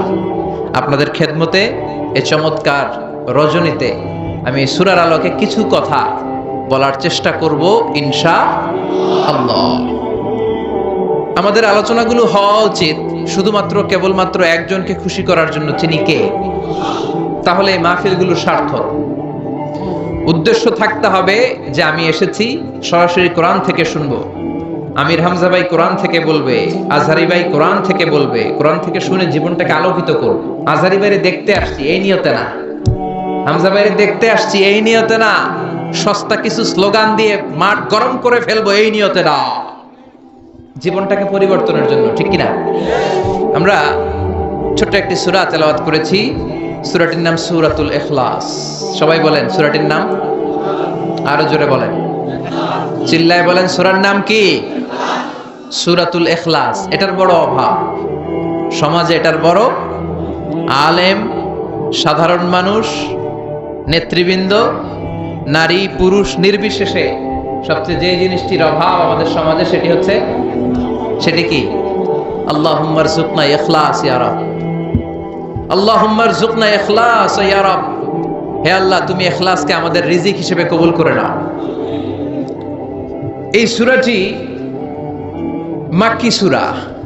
আপনারা জানেন যে আমার আলোচনার স্টাইল হচ্ছে আমি ক্লাসের মতো করে কথা বলি। I consider all the sitting personality in front of me as a student of me.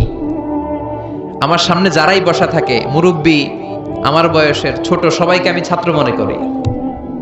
আর আমি যখন কথা বলি আমি নিজেকে শিক্ষক মনে করি, কেননা এটা নবীদের কাজ। বুইসতু মুআল্লিমান, বিশ্বনবীরে শিক্ষক বানিয়ে পৃথিবীর বুকে পাঠিয়েছে কে? আবার আমার আগে যিনি কথা বলছিলেন উনি ছিলেন আমাদের শিক্ষক, আমার শিক্ষক। আবার আমার পরে হামজা ভাই যখন কথা বলবেন উনি হয়ে যাবেন আমাদের শিক্ষক। আমরা সবাই কোরআনের ছাত্র হব। কোরআনের ছাত্র হয়ে বাঁচলেও লাভ, মরলেও লাভ, ঠিক কিনা? সম্মানিত ভাইরা, সূরাতুল ইখলাস ছোট্ট একটি সূরা, মাক্কি সূরা। হিজরতের আগে যে সূরাগুলো নাজিল হয়েছে এগুলো মাক্কি, হিজরতের পরে যে সূরাগুলো নাজিল হয়েছে এগুলো মাদানী। জানেন না সবাই? এই সূরাটা মুখস্থ নাই কার কার? হাত তোলেন। একজন, ওনার একটা নোবেল প্রাইজ দিয়ে দেন। উনি ইখলাস মুখস্থ করতে পারে নাই, আসলে পারছে, আনন্দের ঠেলায় হাত তুলছে। সুবহানাল্লাহ বলেন। রুফিআ আন উম্মতি আল খাতাউ ওয়ান নিসিয়ান, ভুল করে কিছু করলে আল্লাহ মাফ করে দেয়। না বুঝে ভুল করে হাত তুলছে, কি আল্লাহ আমরা পাইছি, ভুল করলে উনি মাফ করে। আল্লাহু আকবার। আমরা সবাই ভুলকারী, ভুল নাই এমন কোন মানুষ নাই। বিশ্বনবী বললেন, কুল্লুকুম খাত্তাউন ওয়া খায়রুল খাত্তাইনা তাওয়াবুন। তোমরা সবাই পাপী, তোমরা সবাই ভুল করো, আর এই ভুলকারী আর পাপীদের মধ্যে শ্রেষ্ঠ পাপী ওই পাপী যেই পাপী পাপ করার পরে তওবা করে। কার কাছে? পাপ নাই, ভুল নাই এমন কোন মানুষ নাই, ঠিক কি না?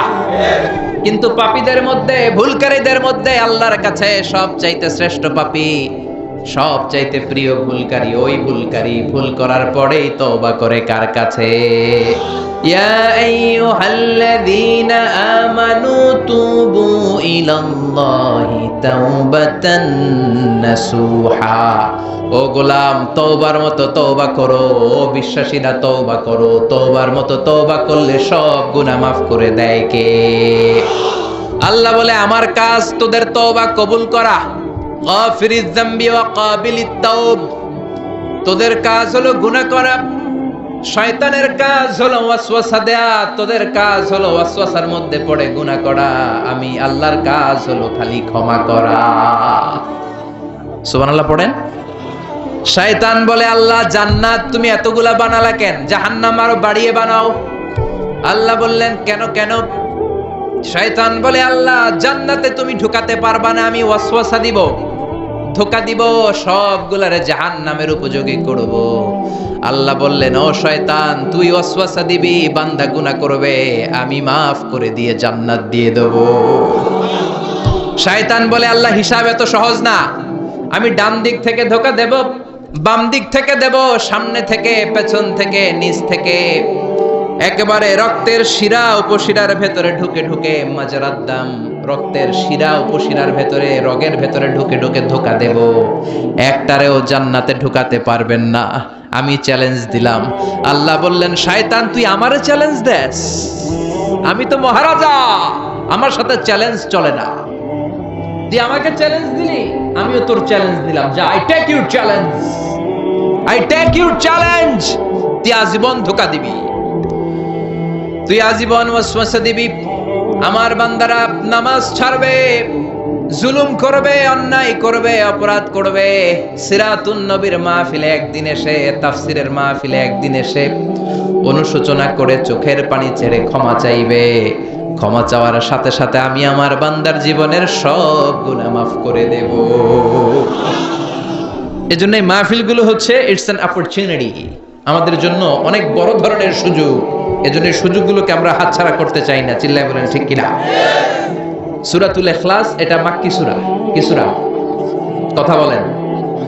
ক্লাসে কথা বলা লাগে না? উত্তর দেয়া লাগে না? চিৎকার দিয়ে বলেন, এই সূরাটা কি সূরা? এটা মাক্কি সূরা। সূরাতুল ইখলাসই শুধু সূরাতুল ইখলাসের নাম নয়, এই নামটা ছাড়াও এই সূরার আরো অনেক চমৎকার চমৎকার নাম আছে। সূরাতুল ইখলাস ছাড়াও এই সূরাটার আরেকটা নাম হচ্ছে সূরাতুত তাওহীদ। কি নাম? তাওহীদেরি মুর্শিদ আমার মুহাম্মাদের নাম বলো, মুহাম্মাদের নাম। আল্লাহর নাম জপলে বুঝতে পারি আল্লাহরই কালাম বলো, মুহাম্মাদের নাম। ঠিক কি না? এই সূরার আরেক নাম হলো সূরাতুত তাওহীদ। তাওহীদ মানে একত্ববাদ, ওয়াননেস অফ গড। ঈশ্বর যে একজন, স্রষ্টা যে একজন, আমাদের রব আল্লাহ যে একজন, এই কথার প্রমাণ এই সূরার ভেতরে দিয়ে দিয়েছে কে? ওয়াননেস অফ গড, এটার বলে তাওহীদ। এটার কি বলে? আরে তাওহীদের বিপরীত হচ্ছে শিরক। সহজ না বোঝাটা? আমরা একজন রে মানে কয়জন রে? ঝামেলা কম হয়ে গেল না? 3-4 জন হলে ঝামেলা বেশি, একজন ঝামেলা কম। শুধু তারই ডাকবো, তার কাছেই চাইবো, তার গুণগান গাইবো, এটার নামই তাওহীদ। আর এই তাওহীদের বিপরীত হলো শিরক। শিরক হলো সবচেয়ে বড় পাপ। শিরক কি? সবচেয়ে বড় পাপ। আমি বলি সব পাপের বাপ। ক্যান্সারের অ্যানসার আছে, কিন্তু শিরকের কোনো অ্যানসার নাই। শিরক করে মারা গেলে লা ইয়াহবাতান্না আমালুক, তোমার সব আমল, তোমার রুকু, সিজদা, নামাজ, রোজা, হজ বরবাদ করে দিবে কে? এজন্য আমরা তাওহীদের পক্ষে, আমাদের নাম হলো মুওয়াহহিদুন। তাওহীদের বিপক্ষে যারা, তারা হলো মুশরিকুন। শিরকের সাথে আমাদের কোনো সম্পর্ক নাই। এজন্য যারা গণক তাদের কাছে যাওয়া যাবে না, যারা টিয়া পাখির ব্যবসা করে ওদের কাছে যাওয়া যাবে না, লিটন দেওয়ানের কাছে যাওয়া যাবে না। হাতের রেখা দেখে যারা ভাগ্য বলতে চায় এদের কাছে যাওয়া যাবে, কারণ এগুলো ভুয়া। এগুলো কি? হাতের রেখায় কোনো ভাগ্য থাকে না, কারণ ভাগ্য তারও থাকে যার হাত থাকে না। ঠিক কিনা? হাত নাই, পা নাই, এরকম বাচ্চা বিকলাঙ্গ জন্ম নেয় না? চকরিয়াতে নেয় না? নেয়? বিকলাঙ্গ নাই তো? যেই ছেলেটা বিকলাঙ্গ হয়ে জন্মালো উইদাউট এনি হ্যান্ড, হাত ছাড়া, তাহলে ওর ভাগ্য গেল কই? কথা কর, ওরও ভাগ্য আছে না নাই? এজন্য যারা হাতের রেখা থেকে কথা বলে তাদের কাছে যাওয়া যাবে না। মাজারে যে সিজদা করা যাবে, মাজারে পড়ে থাকা ব্যক্তিটার কাছে কিছু চাওয়া যাবে। আল মাইয়িতু ফিল কবর কাল গরিকু ফিল বাহর। সাঁতার না জানা ব্যক্তি সাগরে পড়ে গেলে যেমন অসহায়, কবরে পড়ে থাকা ব্যক্তি তার চাইতেও বড় অসহায়। সে তোমারে কিচ্ছু দিতে পারে না, তুমি দোয়া করে তারে কিছু দিয়ে আসতে পারবা। ঠিক কি না? দুআফাত তালিব ওয়াল মাতলুব, যে চায় ও দুর্বল, যে শুয়ে আছে যার কাছে চায় ওইটাও দুর্বল। ঠিক কি না? এজন্য চাইতে হবে একজনের কাছে, তিনি কে? ওই এক আল্লাহর কাছে চাওয়ার নাম তাওহীদ। এই সূরার নাম শুধু সূরাতুল ইখলাস নয়, এই সূরার আরেক নাম হলো সূরাতুত তাওহীদ, তাওহীদের সূরা। কারণ এই সূরার ভেতরে আল্লাহর একত্ববাদের ঘোষণা আছে। কথা বুঝতে পারছেন? কষ্ট হচ্ছে মনে হয়? কষ্ট হচ্ছে না তো? তাহলে সূরাতুল ইখলাসের আমরা আরেকটা নাম শিখলাম আজকের ক্লাসে। কি নাম? মাশাআল্লাহ, what a response, what an amazing response, কত সুন্দর জবাব। সূরাতুত তাওহীদ। এই সূরার আরেকটা নাম আছে সূরাতুল মা'রিফা। কি নাম? মা'রিফা, সূরাতুল মা'রিফা। মা'রিফা মানে জানা বা চিনা। এই সূরা পড়লে কারে জানা যায়, কারে চিনা যায়? মা'রিফা, সূরাতুল মা'রিফা। এই সূরা জানলে আল্লাহর চিনা যায়। এই সূরা যে জানবে সে নামাজি হবে, সে আল্লাহওয়ালা হবে। কিন্তু এই মা'রিফারে আমরা মারেফত বানাইছি। মারে মারে আসলে মারেফত না, মাইরের পথ। মাইরের উপরে ঔষধ নাই, মাইরে ভিটামিন আছে, ঠিক কিনা? ওগুলোর সাইজ করতে হবে। সাইজ না করলে এই ভণ্ডামি ওরা ছাড়বে না। নামাজ নাই, রোজা নাই, জিকির নাই, স্ত্রী নাই, সন্তান নাই, কিচ্ছু নাই, মাথার মধ্যে চুলের জটলা পাকায় আর বলে এটা মারেফত। আসলে মারেফতের মূল কথা আছে সূরাতুল ইখলাসে, ঠিক কিনা? আমরা আসল মারেফতের লোক, ঠিক কিনা? আমরা সূরাতুল মা'রিফার তাফসীর আজকে শুনবো। এজন্য মারেফার দাবিদার যদি কেউ হয়ে থাকে, এই সিরাতুন নবীর সৈনিকেরা হচ্ছে মারেফাতের দাবিদার। চিল্লায় বলো ঠিক কিনা? যে ভণ্ডগুলো মারেফাতের কথা বলে, এগুলা মারেফাত নয়, ওরা আছে মাইরের পথে। ওগুলোর মাইর দিলে ওদের কপালে হেদায়েত নসিব হবে। চিল্লায় বলেন ঠিক কিনা? তাহলে জানা গেল এই সূরার আরেকটা নাম সূরাতুল মা'রিফা। মাশাআল্লাহ। আরেকটা নাম জানি, সেটা হচ্ছে এই সূরার আরেক নাম হচ্ছে সূরাতুস সামাদ। কি নাম? এই সূরার ভিতরে সামাদ শব্দটা আছে না নাই? কুল হুয়াল্লাহু আহাদ আল্লাহুস সামাদ। সামাদের বিপরীত হচ্ছে সনাম। সামাদ সনাম একরকম না। সনাম মানে মূর্তি, সনাম মানে কি? মূর্তি। জাহেলি যুগে বিশ্বনবীর আগমন যখন ঘটেছে, ইন দ্য মিন টাইমে এক লোক এক মূর্তির ভক্ত ছিল। সে মূর্তির জিকির করত, সনাম সনাম সনাম সনাম সনাম। সনাম মানে কি? মূর্তি। আর সমাদ কে? আল্লাহ। সে সনামের জিকির করতে করতে একদিন এই সনামটাকে রেখে সে কোন এক কাজে গেল। এই মূর্তিটাকে সে বড্ড ভালোবাসতো, বগল দাবা করে রাখতো। যেখানে যেত নিয়ে যেত, ভাবতো এই মূর্তিকে রাখলে, এই খোদাকে রাখলে বরকত হবে। তো একদিন এই খোদাকে রেখে, সানাম নামক মূর্তিটাকে, খোদাটাকে রেখে কাজে গেল। ফিরে এসে দেখে মূর্তি গোসল হয়ে আছে, মূর্তির গায়ে পানি। He thought it could be the water of mercy and blessings, since it is my God, since he is my Lord, it could be the water of mercy and blessings and barakah. যেহেতু এটা আমার খোদা, আর খোদা যেহেতু গোসল করছে, তাহলে এই গোসলের পানি বরকতের পানি না হয়ে যাবে না। It could be the water of barakah. এটা হয়তো বরকতের পানি হবে। When he thought it is the water of barakah, he started to suck it. এবার বরকত নেয়ার জন্য জিহ্বা দিয়ে চাটতে শুরু করছে। When he started to suck it, he found the taste is little bit bitter. যখন সে চাটতে শুরু করেছে, সে দেখতে পেল যে স্বাদটা লোনা লোনা লাগে, কটা কটা লাগে, লন্তা লন্তা, টক টক। He thought, why it's bitter? It could be sweeter. এটা তো মিষ্টি হওয়া উচিত। রহমতের পানি, জমজমের পানি খাইছেন? বরকত আছে না নাই? বিষ্ণু বলেছেন, ইন্নাহা তুআমু তুমিন ওয়া শিফাউ সুকমিন, ইন্নাহা মুবারাকা। এই জমজমের পানি বরকতের পানি। ইন্নাহা তুআমু তুমিন ওয়া শিফাউ সুকমিন। এটা খেয়ে মাউ জমজম লিমা শুরিবালা। যে রোগের নিয়তে আপনি জমজম খাবেন, ওই রোগ ভালো করে দিবে কে?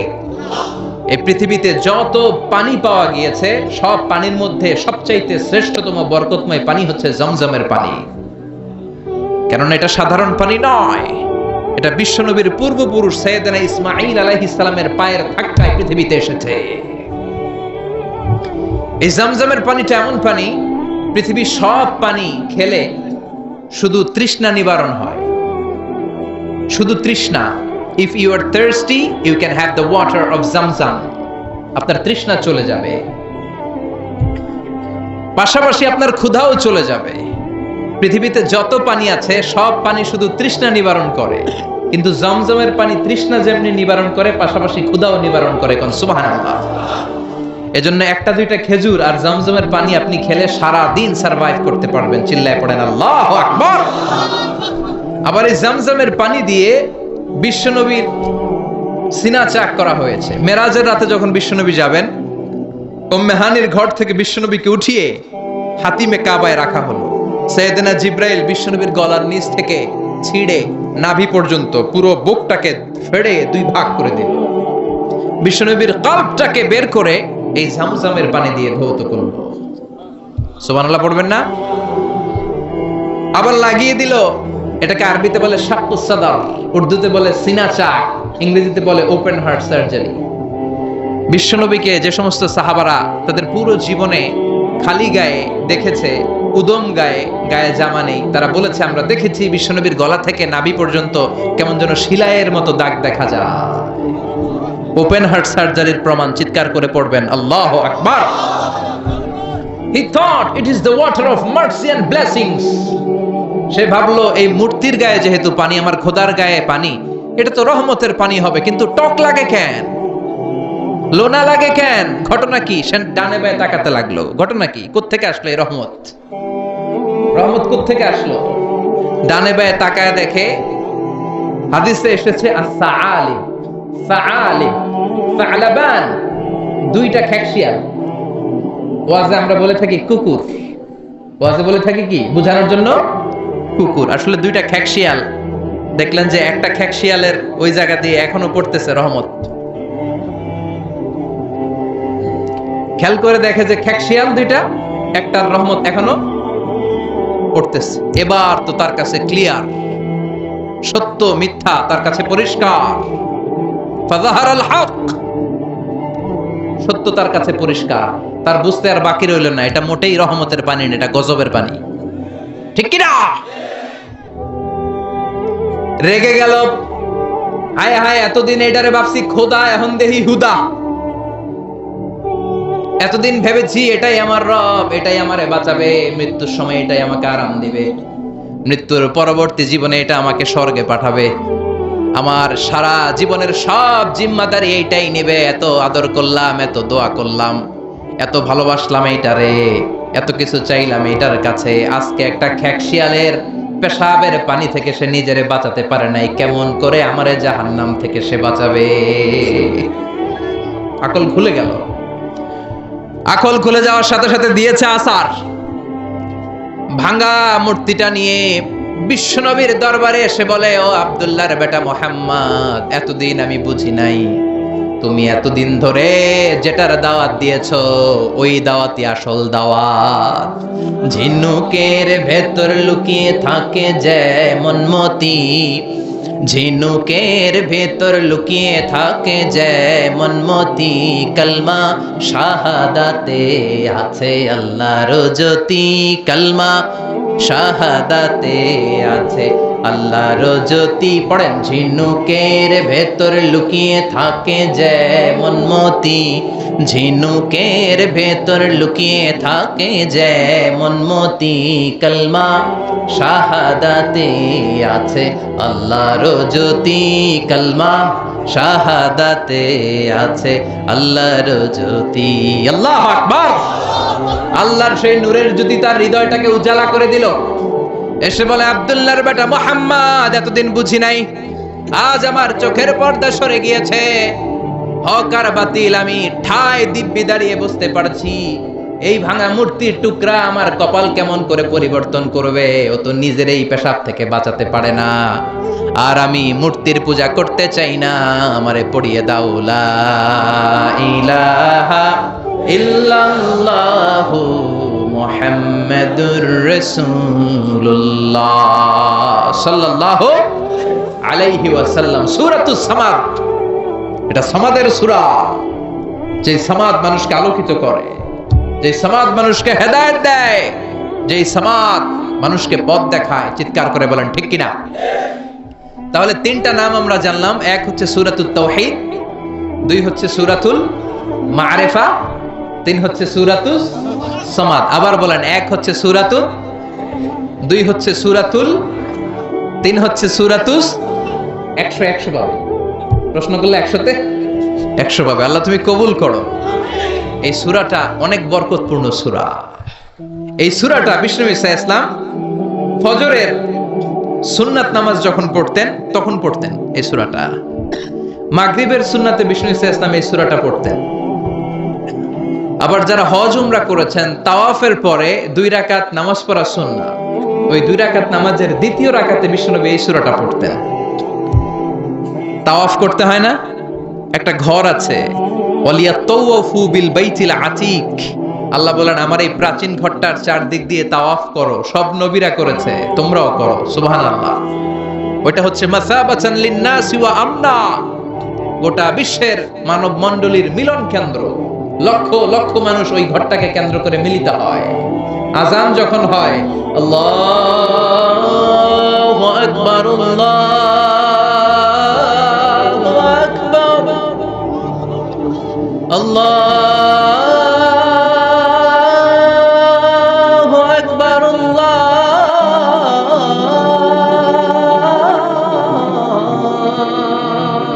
আকবার। মসজিদুল হারামে যখন আজান হয় দেখবেন চারদিক থেকে শারে আল হিজরা দিয়ে, আজিয়াদ রোড দিয়ে, জারওয়াল দিয়ে, গাজ্জা দিয়ে, মসজিদুল হারামের চারদিকের হোটেলের গলি অলি গলি পথ রাস্তা সব ব্লক হয়ে মানুষগুলো মৌমাছির মতো আল্লাহর এই ঘরকে কেন্দ্র করে ছুটতে থাকে। প্রতিদিন ওই ঘরে 120টা রহমত নাজিল হয়। কয়টা? আরো জোরে সবাই বলেন কয়টা? 60 লিত তাইফিন, 60টা রহমত যারা তাওয়াফ করে তাদের জন্য। 40 লিল মুসাল্লিন, 40টা রহমত যারা কাবা ঘরে নামাজ পড়ে তাদের জন্য। 40 আর 60 100, আর বাকি রইল কয়টা? বলে 20 লিন-নাযিরিনা ইলাল কাবা, বাকি 20টা যারা নামাজও পড়ে না তাওয়াফও করে না, শুধু কাবার দিকে তাকিয়ে থাকে তাদের জন্য। তার মানে কাবার দিকে নজর করলে সওয়াব আছে না নাই? 3 জিনিসের দিকে নজর করা মাত্রই সওয়াব। আন-নাযার ইলা সালাসাতি আশিয়া ইবাদা, আন-নাযার ইলাল মুসহাফ, কোরআন পড়তে পারেন না, বয়স হয়ে গেছে, এখন বুঝতে পারছেন, কি করবেন? পড়তে পারেন না, খুলে শুধু চোখের পানি ছাড়েন আর পৃষ্ঠাগুলো উল্টান, সওয়াব আছে না নাই? মা বাবার চেহারার দিকে রহমতের নজরে যদি তাকান, এত কষ্ট করে আমার মা বাবা আমাকে লালন পালন করেছে, কত কষ্ট করেছে আমার জন্য আমার মা, কত নির্ঘুম রাত কাটিয়েছে তারা, এটা ভেবে যদি তাকান, কবুল হজের সওয়াব আমলনামায় দিবে কে? আন-নাযার ইলাল কাবা, মসজিদ আল হারাম, যে মসজিদে 1 রাকাত সালাত পড়লে 1 লক্ষ রাকাতের সওয়াব দেয় কে? যে কাবা ঘরে সাইয়েদনা ইব্রাহিমের হাত লেগেছে, পা লেগেছে, সাইয়েদনা ইসমাইলের পা লেগেছে, বিশ্বনবীর হাত লেগেছে, সাহাবাদের হাত লেগেছে। আল্লাহু আকবার। ওই কাবা ঘরের দিকে যদি নজর করেন সেটাতেও সওয়াব, নজর করা মাত্রই সওয়াব। এই কাবাকে কেন্দ্র করে তাওয়াফ করতে হয়, 7টা টার্নিং করলে, টার্ন অ্যাবাউট করলে একটা তাওয়াফ কমপ্লিট হয়। এই তাওয়াফ করার পরে 2 রাকাত নামাজ পড়া সুন্নাহ, বিশ্বনবী পড়তেন। আপনারা যারা উমরা করতে যাবেন পড়বেন, তাওয়াফের পরে 2 রাকাত পড়তে হয়। এই 2 রাকাত সালাতের দ্বিতীয় রাকাতে বিশ্বনবী এই সূরাতুল ইখলাস পড়তেন। সুবহানাল্লাহ পড়ো। আবার বিতিরের সালাতের শেষের রাকাতে পড়তেন। আল্লাহু আকবার। তাহলে আমরা পেলাম ফজরের 2 রাকাত সুন্নতে বিশ্বনবী সূরাতুল ইখলাস পড়তেন, মাগরিবের 2 রাকাত সুন্নতে বিশ্বনবী সূরাতুল ইখলাস পড়তেন। তাওয়াফের পরে যে 2 রাকাত নামাজ পড়তে হয় তার দ্বিতীয় রাকাতে সূরাতুল ইখলাস পড়তেন। আর বিতিরের সালাত, বিতিরের নামাজ নিয়ে ঠেলাঠেলি, অনেকগুলো পদ্ধতি আছে। 2 রাকাত করে পরে শেষে 1 রাকাত পড়বেন। কানাত রাসূলুল্লাহ ক্বাবলার রুকু বা'দার রুকু, রুকুর আগেও কুনুত করতেন, পরেও করতেন। আবার 3 রাকাত এক বৈঠকে পড়বেন, শুধু শেষবার বসবেন, 2 রাকাতের পরে বসবেন না, এভাবেও বিশ্বনবী পড়তেন। আর আমরা হানাফিরা যেটা পড়ি এটার আম দলিল আছে, খাস দলিল নাই। বিশ্বনবী 3 রাকাত বিতরের সালাত করেছেন, তবে মাগরিবের মতো পড়তে নিষেধ করেছেন। আমরা মাগরিবের মতো পড়ি না, আমরা আবার 3 রাকাত পরে আল্লাহু আকবার বলে হাত বাঁধি, ঠিক কিনা? মাগরিবের নামাজে হাত বাঁধা আছে? আমরা আল্লাহুম্মা ইন্না নাস্তাঈনুক ওয়া নাস্তাগফিরুক এই দোয়া পড়ি, মাগরিবে এই দোয়া আছে? হানাফিরা এই হাদিসের আলোকে আম দলিল নিয়েছেন যে 3 রাকাত আমরা যেভাবে পড়ি মাগরিব থেকে একটু টুইস্ট করে আলাদা, এভাবেও পড়া যাবে।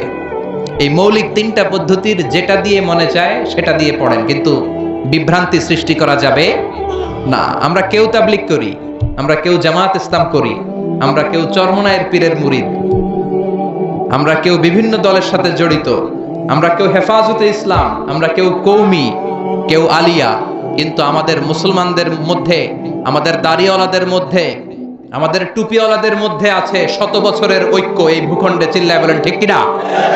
এজন্য দাওয়াতের নামে, সহিহ হাদিসের নামে, ইসলামের নামে এই দেশের ঐক্য আপনারা নষ্ট করবেন না।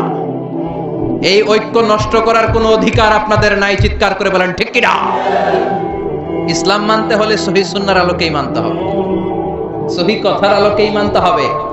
But your approach should be very flexible. আপনার অ্যাপ্রোচটা এমন অ্যাপ্রোচ হতে হবে যাতে করে মানুষ আপনার কথা বুঝে, মানুষ এটা সহজে রিসিভ করতে পারে। যিনি মুফতি, he can provide the legal opinion of Islam. সে ইসলামের ফতুয়া দিয়ে বেড়াবে। তার ফতুয়ায় একটা কমন জিনিস যেটা থাকতে হবে, আজকে মনে রাখবেন, সেটা হচ্ছে আত-তাইসির। আমার সাথে সাথে বলেন, সেটা কি? আত-তাইসির মানে সিম্পলিসিটি। সিম্পলিসিটি মানে সহজীকরণ। ইসলামের যত আহকাম, যত নিয়ম কানুন, যত কোডিং সিস্টেম, যত রুলিং সিস্টেম, যত লিগ্যাল অপিনিয়ন, সবগুলো আমাদের মানতে বুঝতে সহজ হবে, আমাদের জন্য কঠিন হবে না। তাই কঠিন ইসলাম এই ভূখণ্ডে প্রচার করার আপনাদের দরকার নাই। আমরা খুব ভালো করে ইসলামকে মানতে জানি এবং সেটা সহিহ সুন্নাহর আলোকে। চিৎকার করে বলেন ঠিক কিনা? শত বছরের ঐক্য আমরা নষ্ট হতে দেব না। দাড়িওয়ালাদের মধ্যে, টুপিওয়ালাদের মধ্যে এদেশে ঐক্য আছে না নাই? আছে না নাই? এই ঐক্যকে সংরক্ষণ করার দরকার আছে না নাই? আল্লাহ তুমি আমাদেরকে সহিহ সমঝ দান করো। আমরা পড়ি আমিন। আরো জোরে পড়েন আমিন। তাহলে বিষ্ণু ঈসা ইসলাম বিতিরের সালাতের শেষ রাকাতে পড়তেন, মনে আছে না ভুলে গেছেন? আপনাদের মনোযোগ আছে? একটু ঝিমায় পড়ছেন মনে হয়। ঝিমায় পড়ছেন? তাকবীর দেয়া যাবে? জোরে না আসতে? কত জোরে? যত জোরে দেন। লিল্লাহি তাকবীর, লিল্লাহি তাকবীর, লিল্লাহি তাকবীর। বিশ্বনবী এই সূরাটাকে বলেছেন সুলুসুল কোরআন, 1/3 অফ দ্য বুক। কি বলেছেন? সুলুসুল কোরআন, 1/3 অফ দ্য বুক। এই সূরা একবার পড়লে 10 পারার সওয়াব আমলনামায় দিবে কে? 2 বার পড়লে 20 পারার সওয়াব দিবে কে? 3 বার তেলাওয়াত করলে পুরো কোরআন খতমের সওয়াব দিবে কে? অনেক ব্যাখ্যাকারীরা বলেছেন না, সুলুসুল কোরআন দ্বারা এটা বোঝানো হয়নি যে একবার পড়লে 10 পারা। সুলুসুল কোরআন দিয়ে যেটা বোঝানো হয়েছে সেটা হচ্ছে পুরো কোরআনের 30 পারার কথাগুলোকে যদি সংক্ষিপ্ত করা হয় তাহলে 3টা কথা দাঁড়ায়। পুরো কোরআনটাকে যদি আমাকে বলেন মিজানুর রহমান আজহারি ভাই, আপনি কনসাইজ করে, প্রেসাইজ করে 3 শব্দে বলেন যে কোরআন আসলে আমাদেরকে কি মেসেজ দিতে চায়, তখন 3টা কথা বলতে হবে। 1 নাম্বার হচ্ছে তাওহীদ, 2 নাম্বার হচ্ছে রিসালাত, 3 নাম্বার হচ্ছে আখিরাত।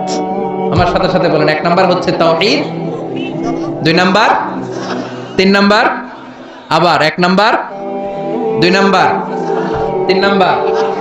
পুরো কোরআনে এই 3টা কথাই কইছে আল্লাহ। সুবহানাল্লাহ পড়ে।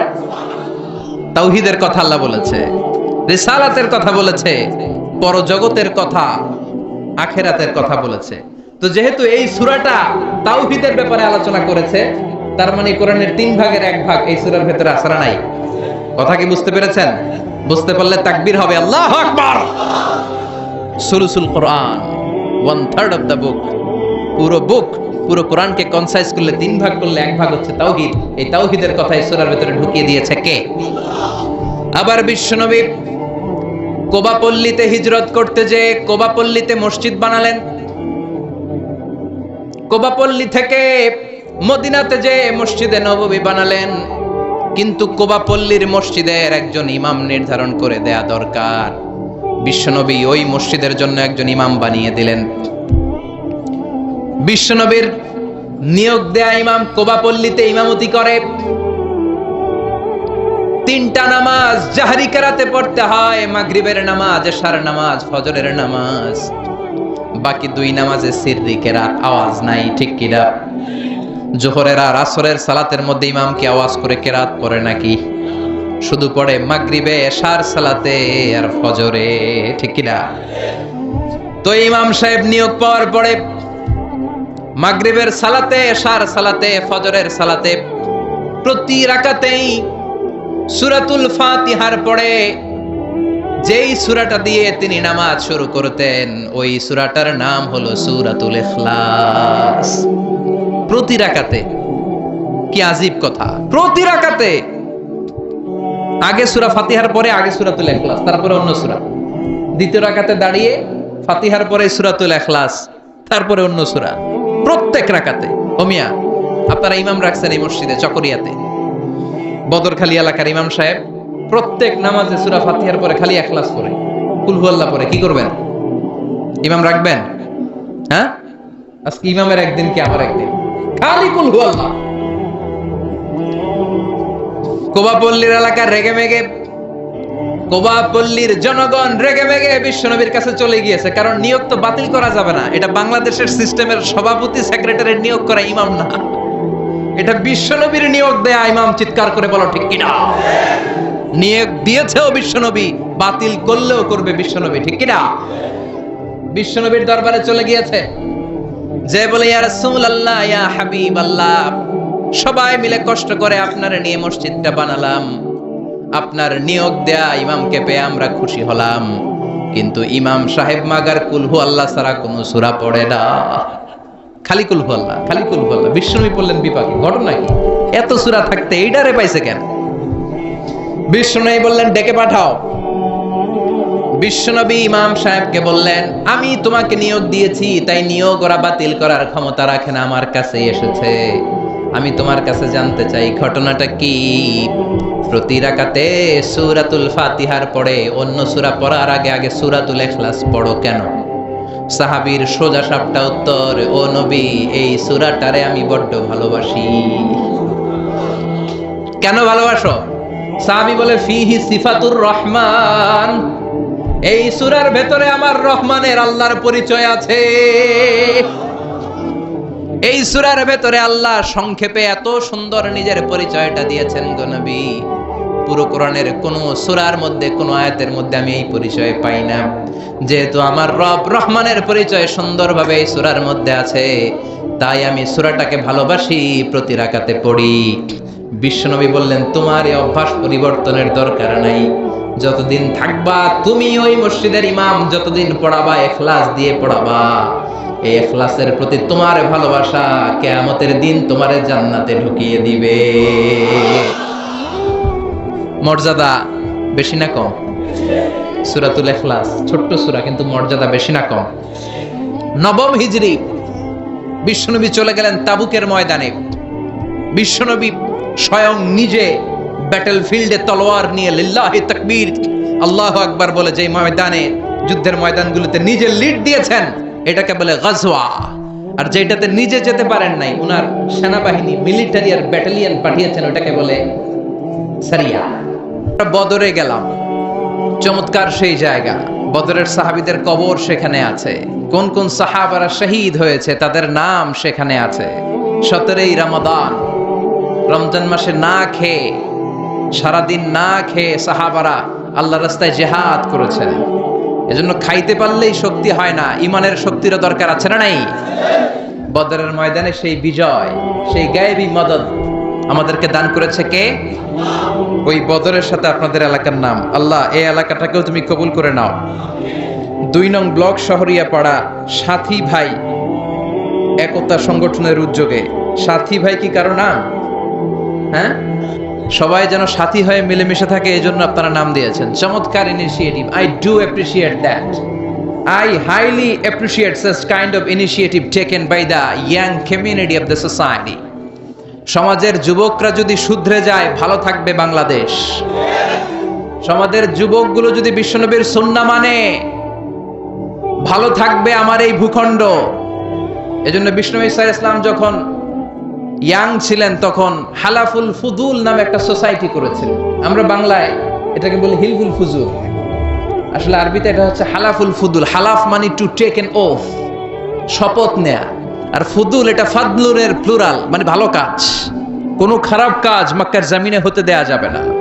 কোনো টেন্ডারবাজি হবে না, কোনো চাঁদাবাজি হবে না, কোনো নারীর ওড়না ধরে টান দেয়া যাবে না, মাজলুমের উপর জালিমের কোনো অত্যাচার সহ্য করা যাবে না। এই কথাগুলোর উপর ইয়াং সোসাইটিদেরকে নিয়ে বিশ্বনবী একটা অর্গানাইজেশন করেছেন, এটার নাম হচ্ছে হালাফুল ফুদুল। এজন্য যুবকরা যেই কাজই তারা গ্রহণ করে আল্লাহর সন্তুষ্টির জন্য, সেটাতে বরকত দেয় কে? কোন বর্ণনা এসেছে বিষ্ণু ঈসা ইসলামের বয়স তখন ছিল 15। কোন বর্ণনায় এসছে বিষ্ণুনবী ছিলেন মাত্র 20 বছরের তাগড়া যুবক। এজন্য যৌবনের এই উচ্ছ্বাস, যুবক ভাইদের রক্ত গরম না? যুবক যদি দৌড় দেয় এলাকার লোক তাকিয়ে থাকে, ঠিক কিনা? আর বুড়া মানুষরা দৌড় দিতে পারবে? জামা খুলে যাবে, লুঙ্গিও খুলে যেতে পারে, ঠিক কিনা?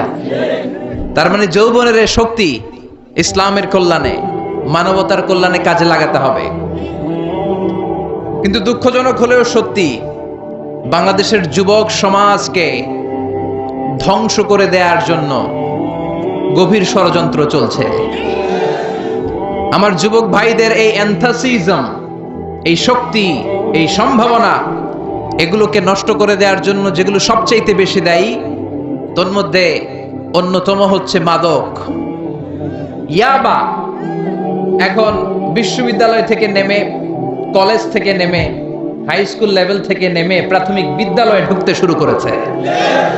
মাদক যেমনি তাদেরকে শেষ করছে, পর্নোগ্রাফি তাদেরকে শেষ করছে। এখন সবার হাতে স্মার্টফোন আছে না নাই?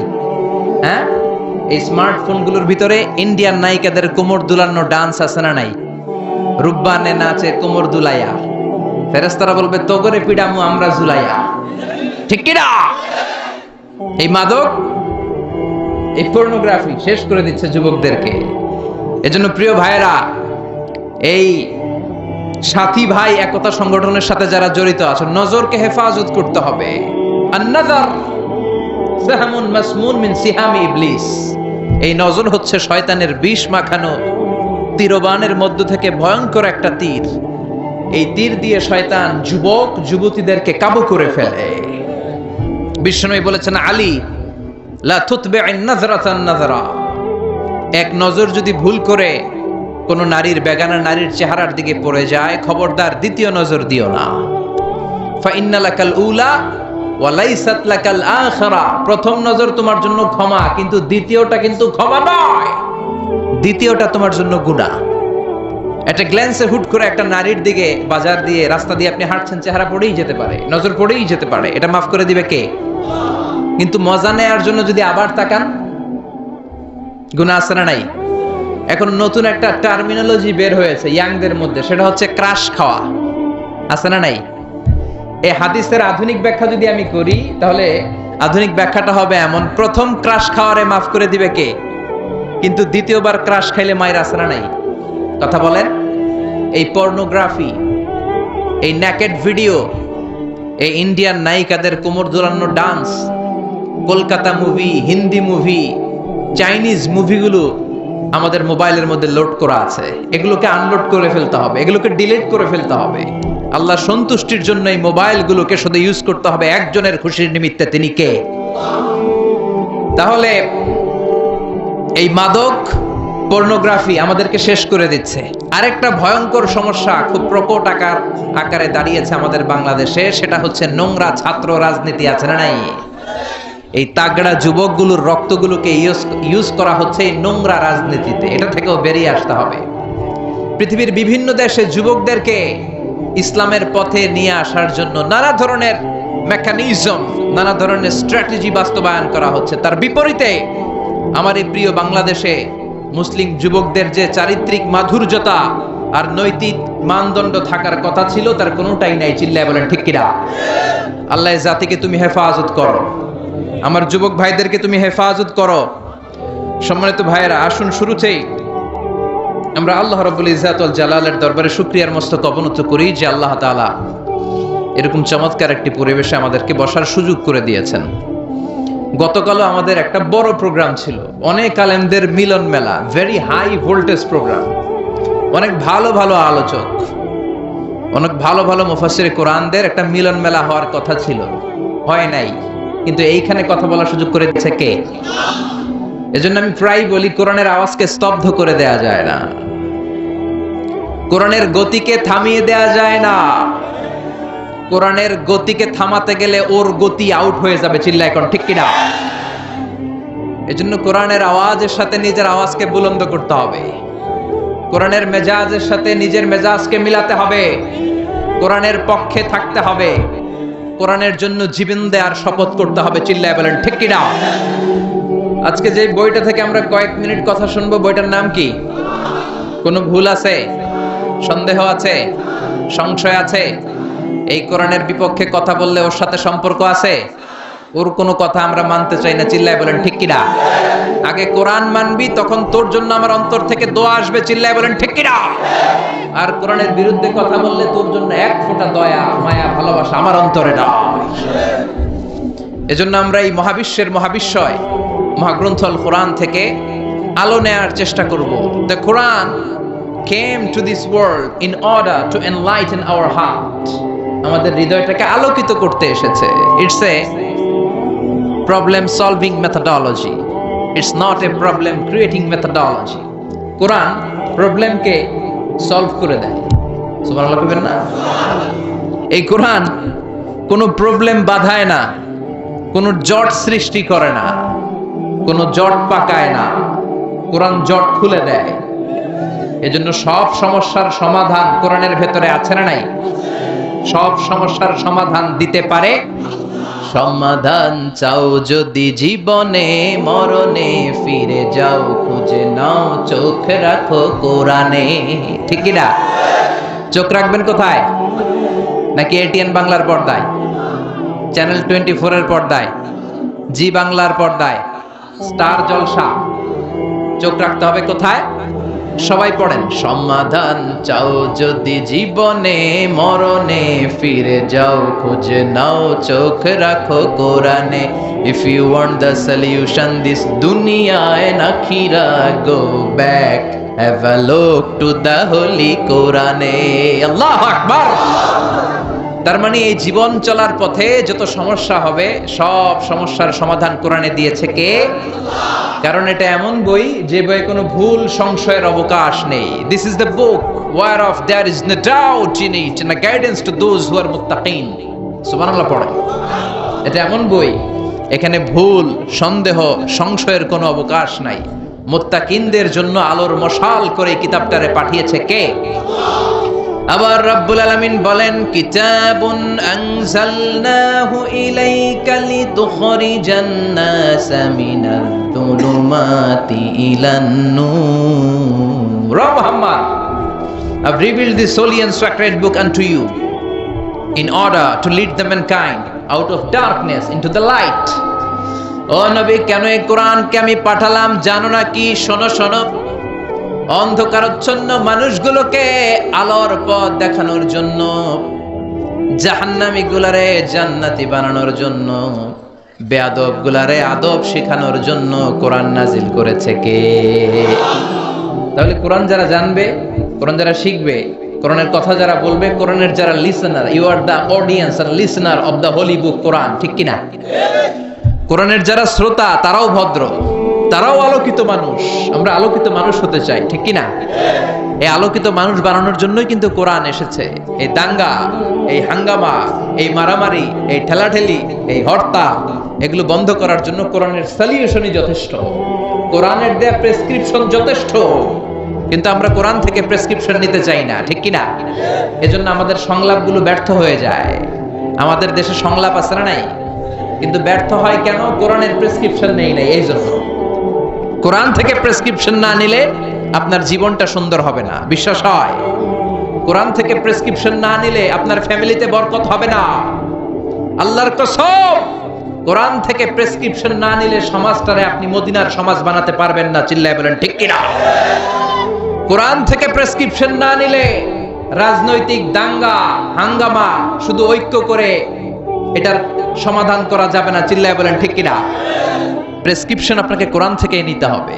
কোরআন থেকে নিলেই সেই সমাজে শান্তি দিবে কে? রহমত, বরকত, মার্সি এন্ড ব্লেসিংস দিয়ে সমাজটারে আলোকিত করে দিবে কে? এজন্য তাফসীর মাহফিলে, এই সিরাতুন নবী মাহফিলে, এই বরকতময় ওয়াজ মাহফিলগুলোতে আমরা অন্যান্য কথাবার্তা না শুনে সরাসরি কোরআন থেকে শুনব।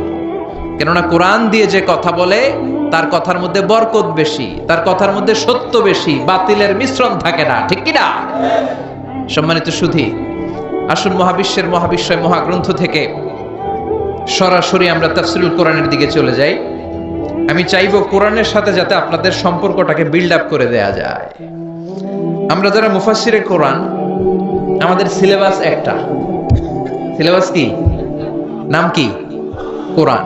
আর আমরা খুব ভালো করেই জানি এই ময়দানে কোরআন ছাড়া অন্য কোনো কিতাব দিয়ে কথা বললে খাওয়া নাই। আছে মায়ের চিল্লা এখন, ঠিক কিনা? আমি যদি এখানে শ্রীমত ভগবত গীতার শ্লোক শোনাই, শুনবেন? পচা ডিম মারবেন না? মারে অনেক জায়গায়। আপনাদের এখানে একটা বড় মাহফিল হয়, কে যেন উঠছিল পচা ডিমও মারছে, জুতাও মারছে। আছে না নাই? আছে না নাই? তো এই জন্য এই ময়দানে একটা সিলেবাস থেকে কথা বলতে হয়। সিলেবাসটার নাম হচ্ছে কোরআন। এর বাইরে কোনো কথা আমরা বলতে পারি না। যারাই কথা বলবে তাদেরকে কোরআন থেকেই বলতে হবে, কারণ কোরআনের সাথে অ্যাটাচমেন্ট করে দেয়াই হচ্ছে আমাদের কাজ। এজ এ দাঈ ইলাল্লাহ, it's our prime responsibility to make an attachment with the holy Quran. কোরআনের সাথে সম্পর্ক কিভাবে বিল্ড আপ করা যায়, কেমন করে কোরআনের রাস্তাটা সহজ করে আপনাদেরকে চিনিয়ে দেয়া যায়, এটাই হচ্ছে আমাদের দায়িত্ব, ঠিক কিনা? আসুন আমরা সরাসরি মহাবিশ্বের মহাবিশ্বয় মহাগ্রন্থল কোরআন থেকে কথা শুনি। আমি আপনাদের খেদমতে ছোট্ট একটা সূরা, মাত্র 4 আয়াতের। আয়াত কয়টা? এই পুরা সূরাটার মধ্যে শব্দ আছে 15টা। কয়টা? এই সূরাটার মধ্যে অক্ষর আছে 47টা। কয়টা? তো 47টি অক্ষর বিশিষ্ট, 15টি শব্দ বিশিষ্ট, শুধুমাত্র কেবলমাত্র 4টি আয়াত বিশিষ্ট ছোট্ট একটি সূরা। আপনাদের খেদমতে এই চমৎকার রজনীতে আমি এই সূরার আলোকে কিছু কথা বলার চেষ্টা করব ইনশাআল্লাহ। আমাদের আলোচনাগুলো হওয়া উচিত শুধুমাত্র কেবলমাত্র একজনকে খুশি করার জন্য, যিনি কে? তাহলে এই মাহফিলগুলো সার্থক। উদ্দেশ্য থাকতে হবে যে আমি এসেছি সরাসরি কোরআন থেকে শুনবো। আমির হামজা ভাই কোরআন থেকে বলবে, আজহারি ভাই কোরআন থেকে বলবে, কোরআন থেকে শুনে জীবনটাকে আলোকিত করব। আজহারি ভাইরে দেখতে আসছি এই নিয়তে না, হামজা ভাইরে দেখতে আসছি এই নিয়তে না, সস্তা কিছু স্লোগান দিয়ে মাঠ গরম করে ফেলবো এই নিয়তে না, জীবনটাকে পরিবর্তনের জন্য, ঠিক কিনা? আমরা ছোট্ট একটি সূরা তেলাওয়াত করেছি। সূরাটির নাম সূরাতুল ইখলাস। সবাই বলেন সূরাটির নাম, আরো জোরে বলেন, চিল্লায় বলেন, সূরার নাম কি?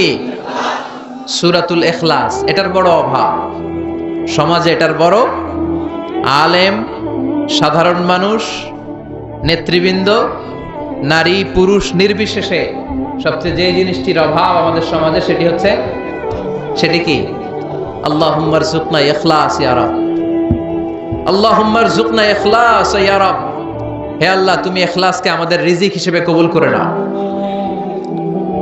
এই সূরাটি মাক্কি সূরা।